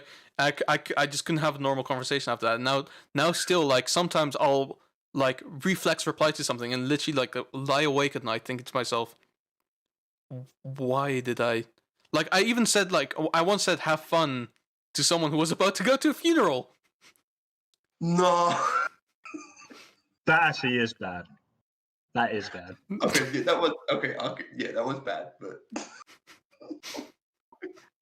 So you know, that was also the lavender thing, very real. I like the scent of lavender. no, yeah, lavender's a nice smell. But just at the time when I'm fighting a horde of fucking zombies, lavender's nothing I'm worried about. Yeah, but this is how I fuck with people as well. It's like, if I fuck with them, I'll make it very I'll make them very aware of the fact that I am, and then sneak in something that is perfectly true, which makes it even worse. Yeah, you've been doing that quite a bit on my streams. Thank you. Yeah. by the way, for that. No, absolutely. I mean, you do it on our I streams mean, as well. he's got to keep you on your toes, right? You got to go on your toes. Yeah, you do it on our streams as well. You know, the swole tomato thing really got to me. It's got to a point where I've written and You're playing the tomato. You've designed the character to look like a fucking tomato. I'm gonna call it. not explicit, like not intentionally, Yes, it is intentionally. He's big, round, and red. and has horns on top of his head. They're not horns. They're little vines coming out. That's all Oh it my is. They're God. sprouts. Okay, well, Okay, you're a walking salad. That's all you are. with And your little full on lightsabers, tomato salad. your little lightsabers, they're salad tongues, man. That's all they are. That's why you got two. A normal Sith would have Well- chosen one, but no, you had to do two. Well, because I got given a second one, so I'm gonna use it so I can fucking toss the salad. So next time I kill someone, I just next time I go into a massive horde of people, I just go, it's time to toss the salad. I was about to say, this is the next thing you're going to say. Next thing you're going to say. Just quickly, I can confirm by looking at the chat, it is not Cisco's birthday. It isn't. That is true. He said so. Chat. But happy birthday nonetheless. Happy birthday. We love you. In fact, you know what? Just because of that, everyone in chat, happy birthday. Happy birthday. Good on you guys. Not put that the party. Now Yeah, it really will be awkward if someone goes, "Thanks, it is my birthday," and we're just like, "Oh." I will lie awake because of that. Then where I go like, I made a joke. Again. No! Why does he think I'm stalking him? Does he think I'm stalking him? What's going on? Imagine he's just like strolling through fucking YouTube and just randomly clicks on the podcast. Immediately, everybody says, "Happy birthday." Not again. Tammy, it was my birthday yesterday. No, it wasn't. Was it? Wait, Was is it? that true? I don't think it is. I think no. Your birthday is That's a in lie. a whole different month, I believe. It is. That's a sad thing about talking to each other about these kind of things all the time is that we know now. Well, I don't know anything, so it's fine. I wouldn't. You know what? Just for the sake of it, because I want to note it down. Ross, when's your birthday? November 16th. 16th November. 16th of November. Really? International Men's Day. International Mint Day. Men. International Men's Day. It's either the 16th or the 19th. I can't quite remember, but I don't think it's. I am the international man. he is the international man.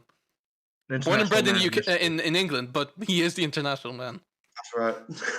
Well, to be fair, your stream spans nations. Yeah, So I mean, tens of people watch it sometimes. you put yourself down. Sometimes it's 11.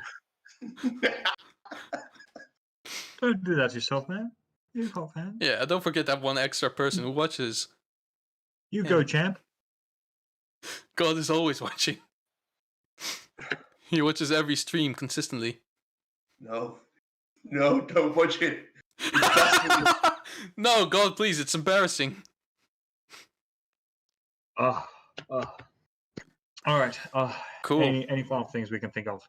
Any questions for us, Ross? Any things you? I have a question. What is your guys' favorite sandwich? Well, there's a couple of boundaries that we need to confirm first. Okay. What constitutes? I mean, there's a whole podcast about sandwiches out there apparently, but what constitutes a sandwich? Bread and filling. Okay, so do hamburgers count as sandwiches? No, it's not a sandwich. It's a burger. Well, what's the difference? It's bread with filling. But when you say a sandwich, you don't. Immediately... Are you arguing with a chef, Ron, about what is the difference between a burger and a sandwich? No, I'm just asking what constitutes as a sandwich. Okay. How about this? It is two pieces of bread with something in between, but they can't be buns. Like burger buns. Okay, sure. Can they be toasted? Absolutely. Yeah. Okay, then a grilled cheese with mustard and tuna. Are you fucking with me? No, I'm not fucking with you. Okay, so I believe. No, because you say the most random shit like your biggest scream saying thank you or some shit, and now you say some fucking tuna, mustard, and cheese. Fuck you. Okay, first of all, I believe that people don't understand that mustard and cheese go very well together. That's not the issue, though, in this. What, the It's tuna? the other thing that you put in there that's the problem. What's wrong with tuna? Guide, save this, man. What's your favorite sandwich? So you will probably really like this, Ross.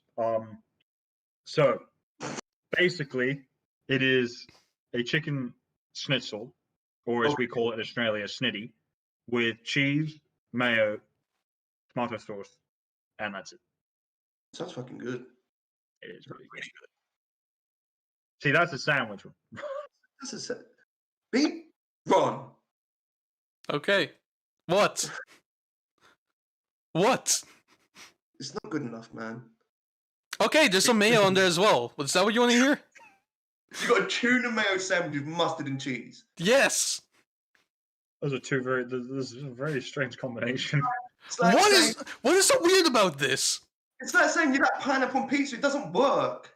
That's completely not the same thing.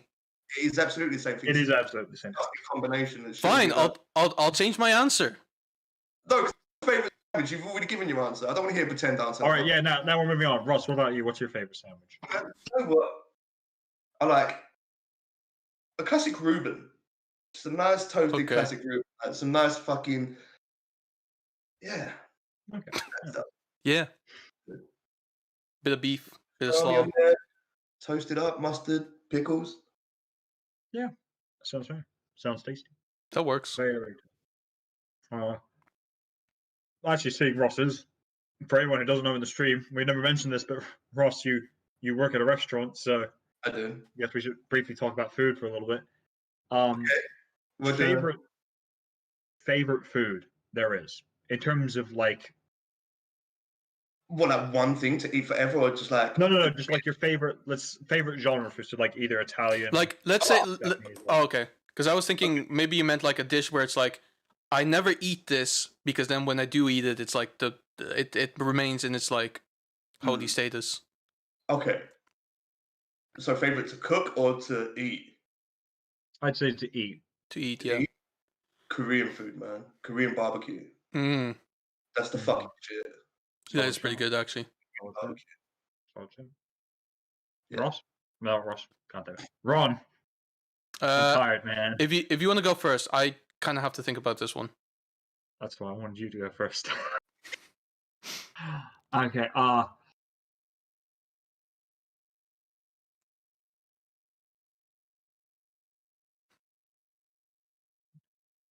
Real tough. It's really tough because this thing. While I would be that boring person to say Italian, but the issue is I don't actually like a lot of different types of pasta. Yeah. So I'm gonna go with an odd one. Indian food. Indian food. I really nice. like Indian. Sorry. Nice. Do you know what? It's difficult to say this because there's an obvious bias, but I think Israeli food is really good. No, I think Israeli food's pretty good actually. Yeah. Like genuinely, like there's been maybe one or two times where I've ever walked into an Israeli place and had one of the best meals. Interestingly though, when it comes to chicken specifically, I've gone to a Palestinian place before, kind of incognito. I don't mean to laugh, but I like to imagine though when you say incognito, it's basically like if Sacha Baron Cohen was in a film where he was just going incognito into like pretending he was a Palestinian, pretending to go into a Jewish place, going, yes, I am here to. But it's basically you being Borat. I am incognito. No, it's a really bad disguise. No, it's actually. I mean, it mainly stems from like a Curb Your Enthusiasm episode where they go to like a Palestinian place to have chicken. For me, it was literally like I go in there and they go like, "What would you like to have?" And I go, "I'm not Jewish." What? Oh, I would like chicken, please. Birthday. Happy birthday. Chicken, please. Birthday. Chicken. And they go. Are you okay? Okay. I have to ask, Ron, did you actually do that when you went into this Palestinian place? No. I just went in casually, like I didn't make a big deal of anything, and I was like, "Hey, I saw you had some chicken. Could I have some?" You 20 quid. No. To do that. To go into a Palestinian chicken place and just go, "Happy birthday." No. To just go in and say, "I'm not Jewish." Just walk out. Literally, just like walk up to the counter. I'm not Jewish. Hi, how can I help you? I'm not Jewish. And I walk away. Yeah. No, you still have to order something from there.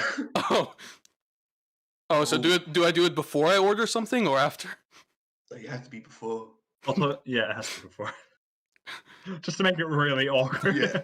That's the entire meal. They're just looking at you. Yeah. I'll tell you what. If we ever do find a Kiwi restaurant, I'll do the exact same thing. Okay, fine. I'll literally walk in then and just go like, "Death to Israel, am I right? Some chicken, please." I'm not even kidding. To be honest with you, I would take that 20 quid and spend it on that chicken because I'm not. fair. I'm not even kidding. That's fair. It's that good. That's fair. That's fine. That chicken. You know what this entire conversation is about? Do you guys watch Curb Your Enthusiasm? I do. I literally Yeah. just It's said it fucking- as well. It's such a savage show. Well, because it was that one episode as well where like they went into there and like one of their friends didn't take off his yarmulke as well. And he was Yeah, like, the Yamaka dude, one, yeah. like they. So they start fighting in the fucking car park. And then he tells him to get out as well, and everyone's like clapping for Larry, and it's like, you're one of the nicest Jews we've ever had in this place. And then he like starts dating the girl who works there as well. The fucking hot shit. And then she like at the height of sex as well, she keeps saying like, I'm gonna fuck the Jew out of you.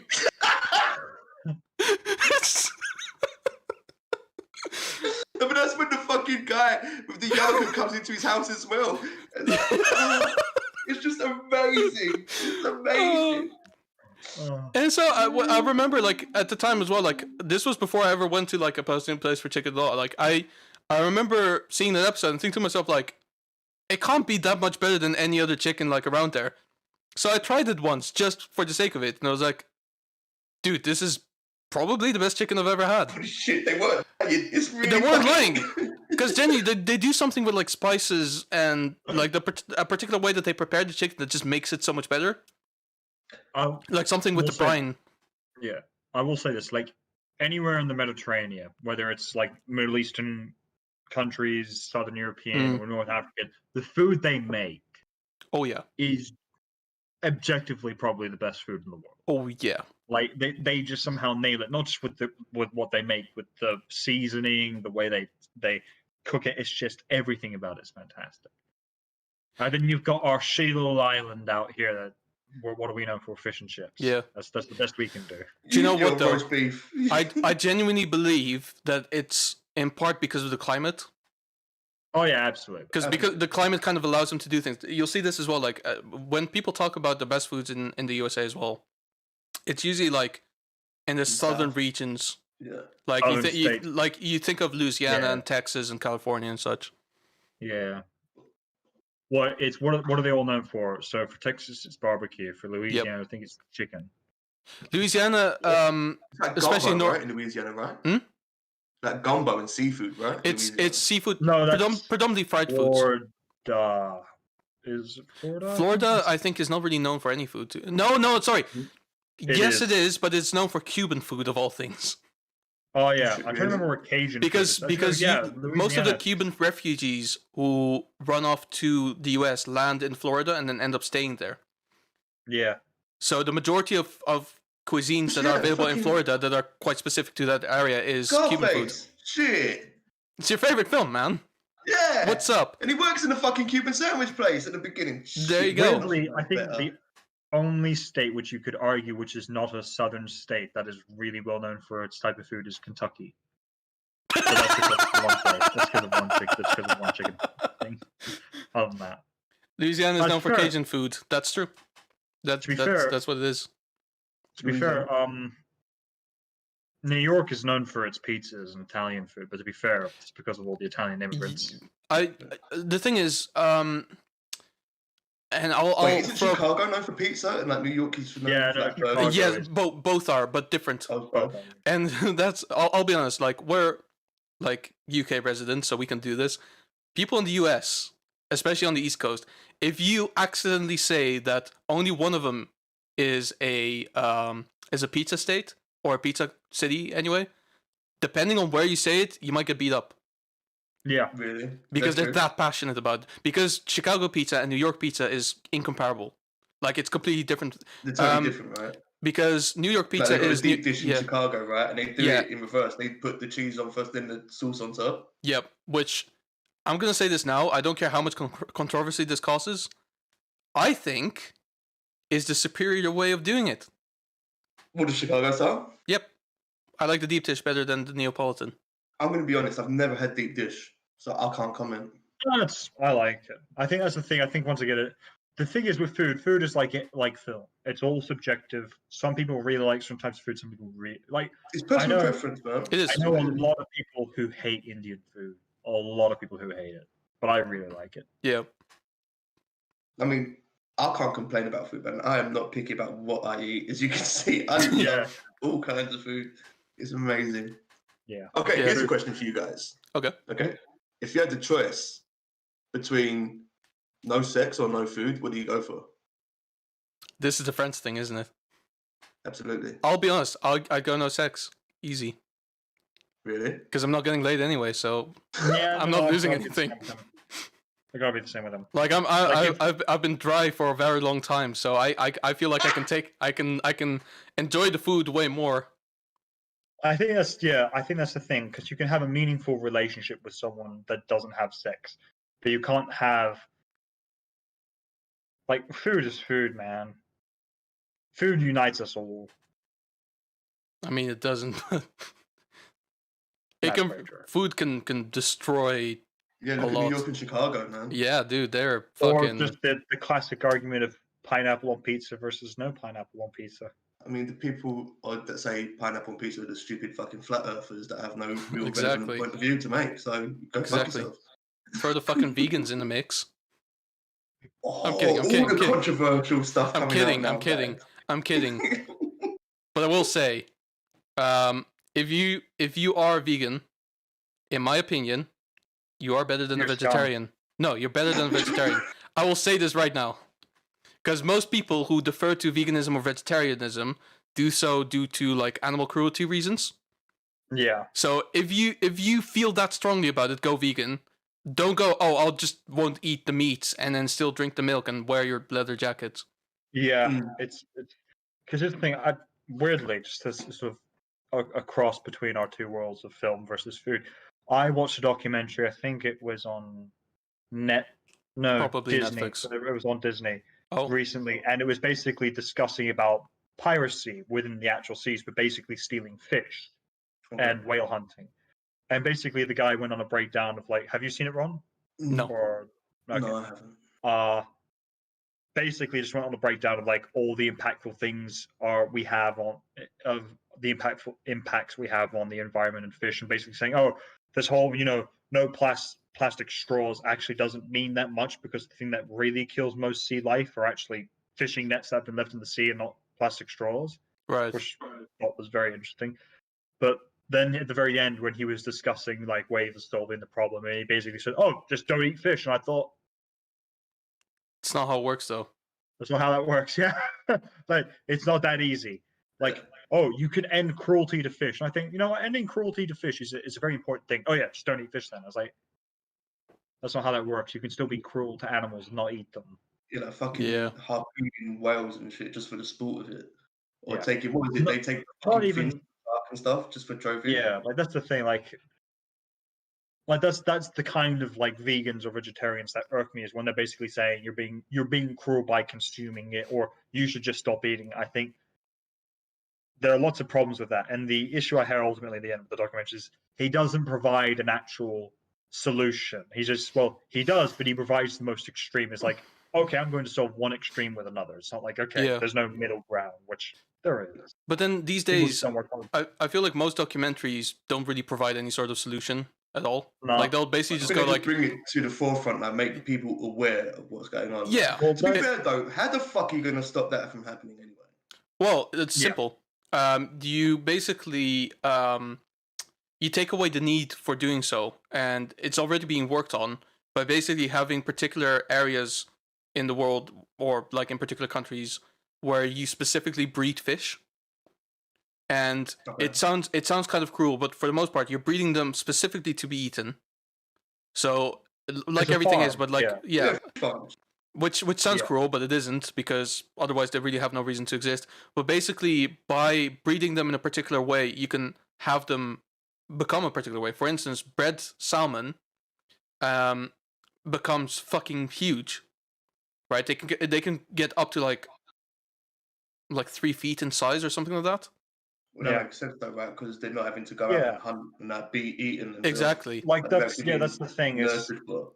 exactly, like that's the thing is like, because he actually went into that, like the fish farms, and basically saying, oh no, but these are still cruelty. It's like, yeah, but farmed animals are, and as cruel as it does sound, they are meant to be eaten.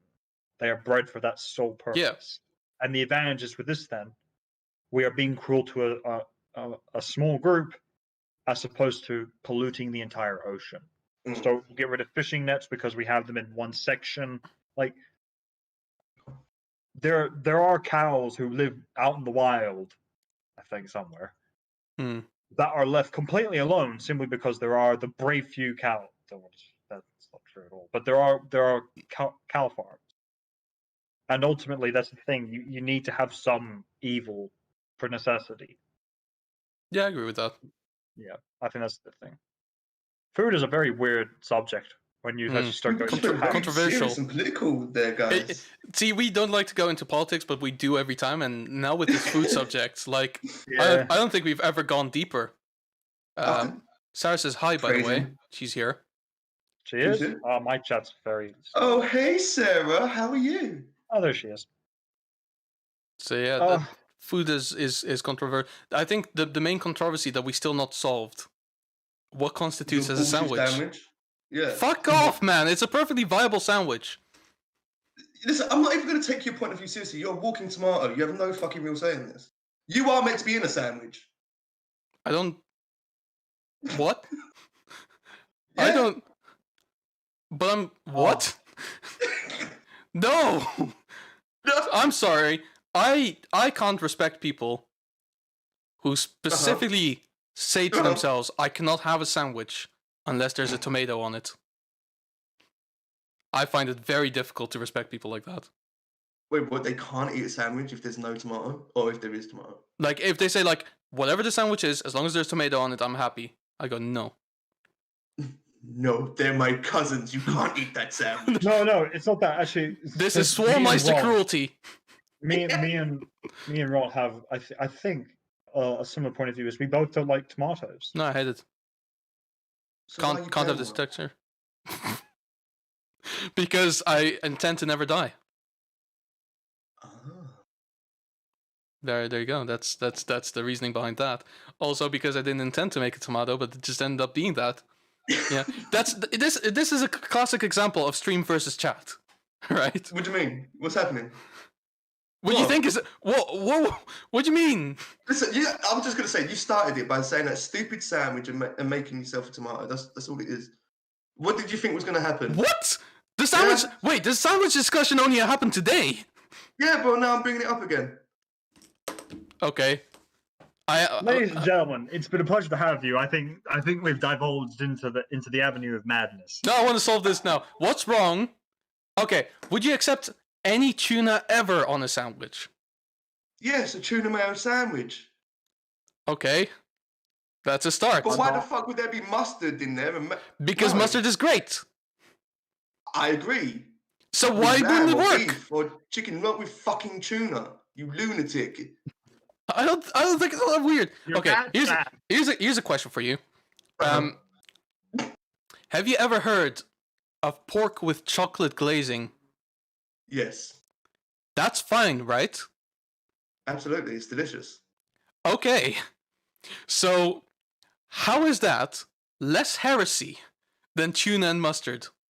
Because mustard is delicious. Okay. Tuna is delicious. But when it's together, it's a rancid, putrid vial of scum that should never have happened. I can't believe I'm saying this, but Ross basically just went into Gordon Ramsay mode right there. Ladies and gentlemen, here's three grown men discussing passionately in depth about sandwiches. It came up earlier, and I'm still not over it. So Ross asked, right? What is your favorite sandwich? And I said, a cheese toastie with mustard and tuna. And apparently, that's not okay. It's not. That's disastrous. It is. It's blasphemous. But having a fucking schnitzel on a piece of bread and not call it a chicken fillet sandwich. But no, it's not a chicken fillet. Chicken fillets don't have breaded crumbs on them. That's the difference. Sure they do. Sure they do. No, the origin of the discussion is meaning at this point. No, it isn't. Context is everything. We live in a world where people take shit out of context all the time, so you just have to be prepared for it that context doesn't matter. But yeah, no. Ross, back me up here, right? What? I can't even fucking remember what. I'm not saying you're wrong. I'm just saying I can't be. I just can't. I'm just saying I can't be more wrong about my You're decision that absolutely you are wrong. about There's yours. no defense for your argument here. There is a defense. What is it? It's You've fucking gone delicious. Fucking insane. We need to take you to a hospital. It's fucking delicious. That's my defense. It's not right, Ron. Seriously, even we need to take you to talk to someone, Like who? a psychiatrist. Something happened to you in your past where you made this vile concoction of disgustingness. Do you know what this is? This is the beginning of Red Dragon, where you just go around killing people in the name of a sandwich. Because only a lunatic could come up with something this crazy and diabolical and think it's normal. So you're saying I'm about to become a terrorist? Becoming a serial killer over a sandwich because you hear the voices saying this is a good flavor combination. Just later one day, Ron is going to be sleeping and he's going to be dreaming of that perfect tuna, cheese, and mustard sandwich. Wait. What we got in chat? What did you got in chat? It'll be like, Ron, listen to me. Ross is wrong, and we should teach him a lesson. Next, we should make a tuna, cheese, mustard, and Ross sandwich. And Turkish sandwich. Next, you shall eat Ross, and the We shall guy add continues falafel to it, and it will be a glory.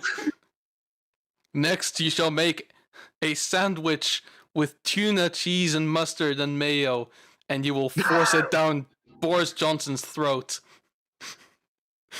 Apparently, we're all wrong. Apparently, we're all wrong. Okay. We're all wrong. Enlighten us. I'd like to know what the superior sandwich is. It's also, the discussion isn't even the superior sandwich. It's your favorite sandwich. How can I be wrong? I would like to imagine that someone in chat just goes, "Oh, what's the best sandwich?" Everyone like, "Yeah." You just be like, "Wait, no, here we Also, go." Cisco's already said tuna, cheese, and mustard is nice. That's because That's not Francisco Cisco, eats though. pineapple on pizza. That's not Cisco that just said that. Oh, it's not. Who said that? Who did say that then? Oh wait, no, sorry, it was Cisco. I thought it was Tammy for some reason. Sorry, my bad. Lol. You hate tuna. Well, not everyone's you. You hate All tuna? right. Nice. I happen to like tuna. I ate a I lot like growing tuna. up. I like mustard. I like I hate mayonnaise, tuna. but not together. I think you're wrong. And I understand. Like, talk to him, man. Like, make some sense out of this.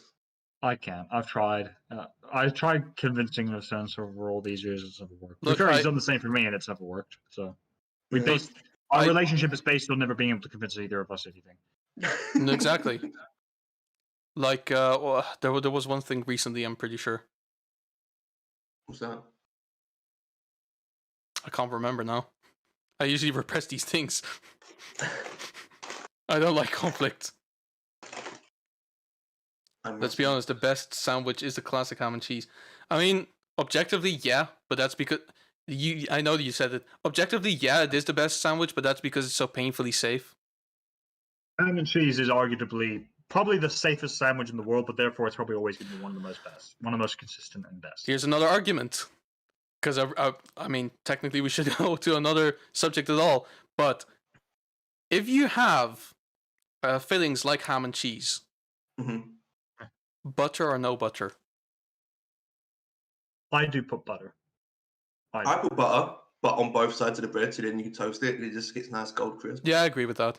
Yeah, I can agree with that. I'm saying this because with the friend group I had like 6 years ago, this was a live discussion that came up once every month, where half of us did put butter on the bread, and half of us did not. And for some reason, this was a thing. Outside of them, by the way, I've never met anyone else who doesn't put butter on the bread when they have cheese and ham fillings. That's the thing. I typically, there's very few times where I don't put butter on bread. So whenever I have like chicken sandwiches or cheese or whatever, I do put butter on it. The only times I don't is whenever it's like toasted Nutella, but that's because the butter isn't just too much. Yeah, and the Nutella's already. I find the butter's just mainly used to moisten the bread, and not just crisp it if you're toasting it. But absolutely, yeah. It stops it from burning as well. Oh, exactly. I have the opposite actually. I usually put the butter like on the inside when I have a soft sandwich, because then it kind of like the filling's gonna stick to it. Yeah. Yeah. Yeah.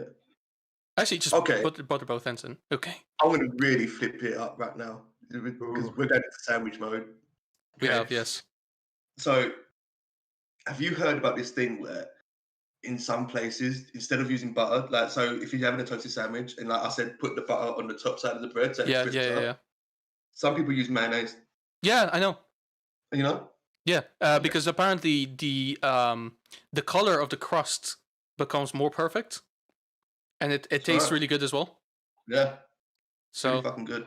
like there's a couple of things like this as well. Like in burgers, which are not a sandwich, we've already agreed, but Okay. you know how like usually when they grill the burgers like on the grill plate or stuff like that, and it's like maybe there's a little bit of oil on there, but nothing too spectacular. Do you know that sometimes they grill a burger in mustard? I did not know Like that. the slather mustard on one side and then like grilled on that side as well. Sounds pretty tasty. Because well, basically what happens is it crusts up a lot nicer, and the flavors kind of stick into it as well. Yeah, And then, no, I can see that though. Well, what kind of mustard though? Like what, American mustard or English? Or it would be American mustard because I don't think this is. American? It's gonna say, like, practiced in the English. UK as well, but like Let's be honest. no, English mustard wouldn't Most do the job. places where they try stuff with burgers or anything like that, it's American typically. It's got to be American. Oh yeah. I mean, to be fair, having said that, I think England was the country that gave everyone deep fried Mars bars. Absolutely, Scotland. I think it was. Actually, yeah, Scotland, not even England. Fuck, we can't even claim that. Scotland. No, but then you can claim it as British food though, because you know the theory of like British versus English. That's very fair. Yeah. Yeah. So, because I think shepherd's pie and cottage pie is what? Is that shepherd's pie? I think it's Welsh. Yeah. Oh, you're talking about where it comes from. I think it is Welsh. Yeah. Yeah. Which means it's British. Yeah. Yeah, because basically, so the way I understand it is, if it's from England and it is really great, it's English. It's English. If it's from Wales, Northern Ireland, or Scotland and it's great, then it's British. Having said that, I think that's the case with a lot of certain English-speaking countries. So in Australia, okay, little nugget of fact here: Russell Crowe, very good actor, right? In Gladiator, sure, all that sort of stuff. Superman. He's not Australian. He's not Australian. He's what? He's a New Zealander. He's a Kiwi.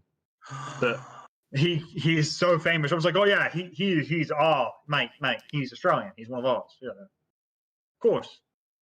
Oh, this is New Zealand erasure right here. Oh shit, we've touched upon something, guys. Because this is I think a lot of people, me as an outsider as well knows there's a lot of people in other countries who don't necessarily know the difference. And think that New Zealand is kind of like an addendum to Australia. And, not English-speaking people as well. Like, you listen to their accents. Sounds about the same. So it's probably the same country. It does sound, yeah. Yeah, it does sound very similar. I mean, you say that, though. I mean, I've been on holiday, like, to America and, like, Mexico and stuff. Mm. And when I was talking to them, they thought I was Australian. No, just so, having said that, so... one day during work, and there was someone who was speaking, and I briefly thought, I have to be Australian. I said, "Oh, are you from Australia?" I said, "Oh no, I'm from New Zealand." I thought, "Oh, so much." I've just offended my own country with that. I'm not. Yeah. Then he then said, "Are you an Australian?" I said, "Yeah." Actually, no, not even that. I think someone else randomly. Because this thing, I'll ask you guys: do I actually sound Australian? Like when I when I met you, I did not know you was Australian. Yeah, that's what I thought. So at one point during work, just one random person, I can't remember where they were from. I think he might have been a New Zealander as well. And he said, "Oh, are you an Australian?" And I went, "How the fuck did you? How did you know?" What I think it is with you, it's like it becomes more obvious when you're doing voices. Because for some reason they just kind of go default Australian voice. Yeah, fair. I mean, I like to imagine there are a few accents that don't default to Australian. Or are you telling me, oh my? No. Like the bulk standard of him. Like if you have to do a voice right now, it will turn Australian. Whereas like often I've had this thing as well where like in the last couple of years when I was here, oftentimes they'll tell by my accent that I'm not from here. So they go, "Oh, where are you from?" And I say, "Oh, I'm Dutch." And they go, "Ah, I can hear it in your accent." And I go, "No, you don't." No, you can't. No, you don't. You you just said that because I told you. It doesn't work that way. Where are you from? Oh, I'm British. Yeah, I can hear that. Like the most frustrating thing I've ever had to deal with is English people here always go, "Oh, are you an American?" Because I think that's the closest my accent sounds to anyone. And I think fair enough. You know, it is. That's the closest it sounds to. They don't do that as much anymore. Right. But when I went to my high school, which was an American high school, there were lots of Americans there. But here in the UK, a lot of them always said, "Oh, where are you from?" And I said Australia, and they always go, "Oh, really? I can tell." I'm like, "No, I don't." Then why didn't you guess? Why didn't you say that then? Why the fuck did you ask me? And I always go, "No." And whenever I've met other people around the world, they've always said I sound American. They're like, "No, you're wrong. You don't sound like one of us." I'm like, "Mate, when 99% of the world disagrees with you, you're wrong. I don't sound Australian. I sound more American. It's fair. I don't sound anything. In all honesty, I don't think I sound just Australian, English, or American. Yeah, I don't think I do sound either. like I come from Switzerland. Neutral. Okay. Yeah. Okay. Yeah. I think the joke connects. Like I have a similar thing as well. Like nowadays, where when people ask me, I just go like have a guess, and they go like, okay, well, people from here will say, "Oh, your accent sounds American." I go, "I'm not American." But if it's like any other country, they go like, you sound English," and I'm like, "No, I don't. No, not even close." You do not sound Swiss. Tell me that. Yeah, this is a classic. I know I the don't joke sound Swiss. has kind of gone over the head. I believe the millennials call this a whoosh, or Zoomers actually do. It's a whoosh. People get a little bit arrogant over that, like thinking that it was the funniest thing seeing Americans rage whenever I told them. People always said I sound American. They always go, "That's not true." I think, you know, I agree with you. It's not true, and I'm happy because I'd hate to be compared to an American. Okay. Shots fired. Wow. Yeah. Well, hey, if they're trying to say I'm not good enough to be in America, I'll say no, America's not good enough to be me. Whoa. All of the shots are fired now. Wow. Oh. It's like. Well, do you like New York pizza or do you like Chicago pizza? Fuck you, Italy. Yeah, no, that's what that. If any American ever goes, very important, Chicago or New York pizza, go, "Oh, obviously the best one, which is Italian, which is where it comes from." That's brave. You invented Italian pizza, you jerk off. They did. That's brave, because if I were to say the best one, they would go, "Oh, which one?" And I'd just go, "You know what I mean." Oh. No, I in the middle. Be up in there. That's the thing. I always feel like I have my ass kicked in America a lot because I'd be very upfront with a lot of them, going, "You guys did not make your country great because none of you are from here. Not a single bloody one of you is an American. Yeah. You look at your ancestry, that's where you all come from. At least you're him. Then you're welcome. Except for you, Raging Dragon. Man. Wow, guys, we went from Star Wars to sandwiches to places where we might sound like. Yeah. We've gone through a wide range of stuff. This episode truly has it all. It really does. Is there anything that any of you would like to talk about still? A very the famous awkward silence on Dawn of Discussion. Yeah, the very telling silence. We've had some doozies. We sure have. And obviously, you know, it's been great having you on as well. One of the things that I feel as well that this show could really benefit from is like having guests. So pretty much we just invited you here for the views more than anything. Like, you're a nice guy and everything, but we just wanted to, like, you know. And to be fair, I think we did double our viewership from 3 to 6. Yes, we did. Well, you say that. Usually, like, the playback amount, which is the amount of unique viewers who actually tune in, is around, like, 7 up to 9. This time it's 29. That's real good. So there's been 29 people who have come in and then either left or stuck around. Yeah, or have been in and out, I think, probably. Because I imagine some people have been in and out. Yep. Yeah. Fuck these guys. They're arguing over sandwiches. What the fuck? Get out of here. Literally, just go like... You're all wrong. I was promised a conversation about Star Wars. They're talking about tuna and cheese. They're talking about nerd stuff. No, they're talking about Palestinian chicken. Yeah. Now they're talking about accents. What the fuck? What the fuck is this? I hate this It's a channel. fucking travesty. Now they're talking about Dungeons and Dragons. It makes no sense. What is this?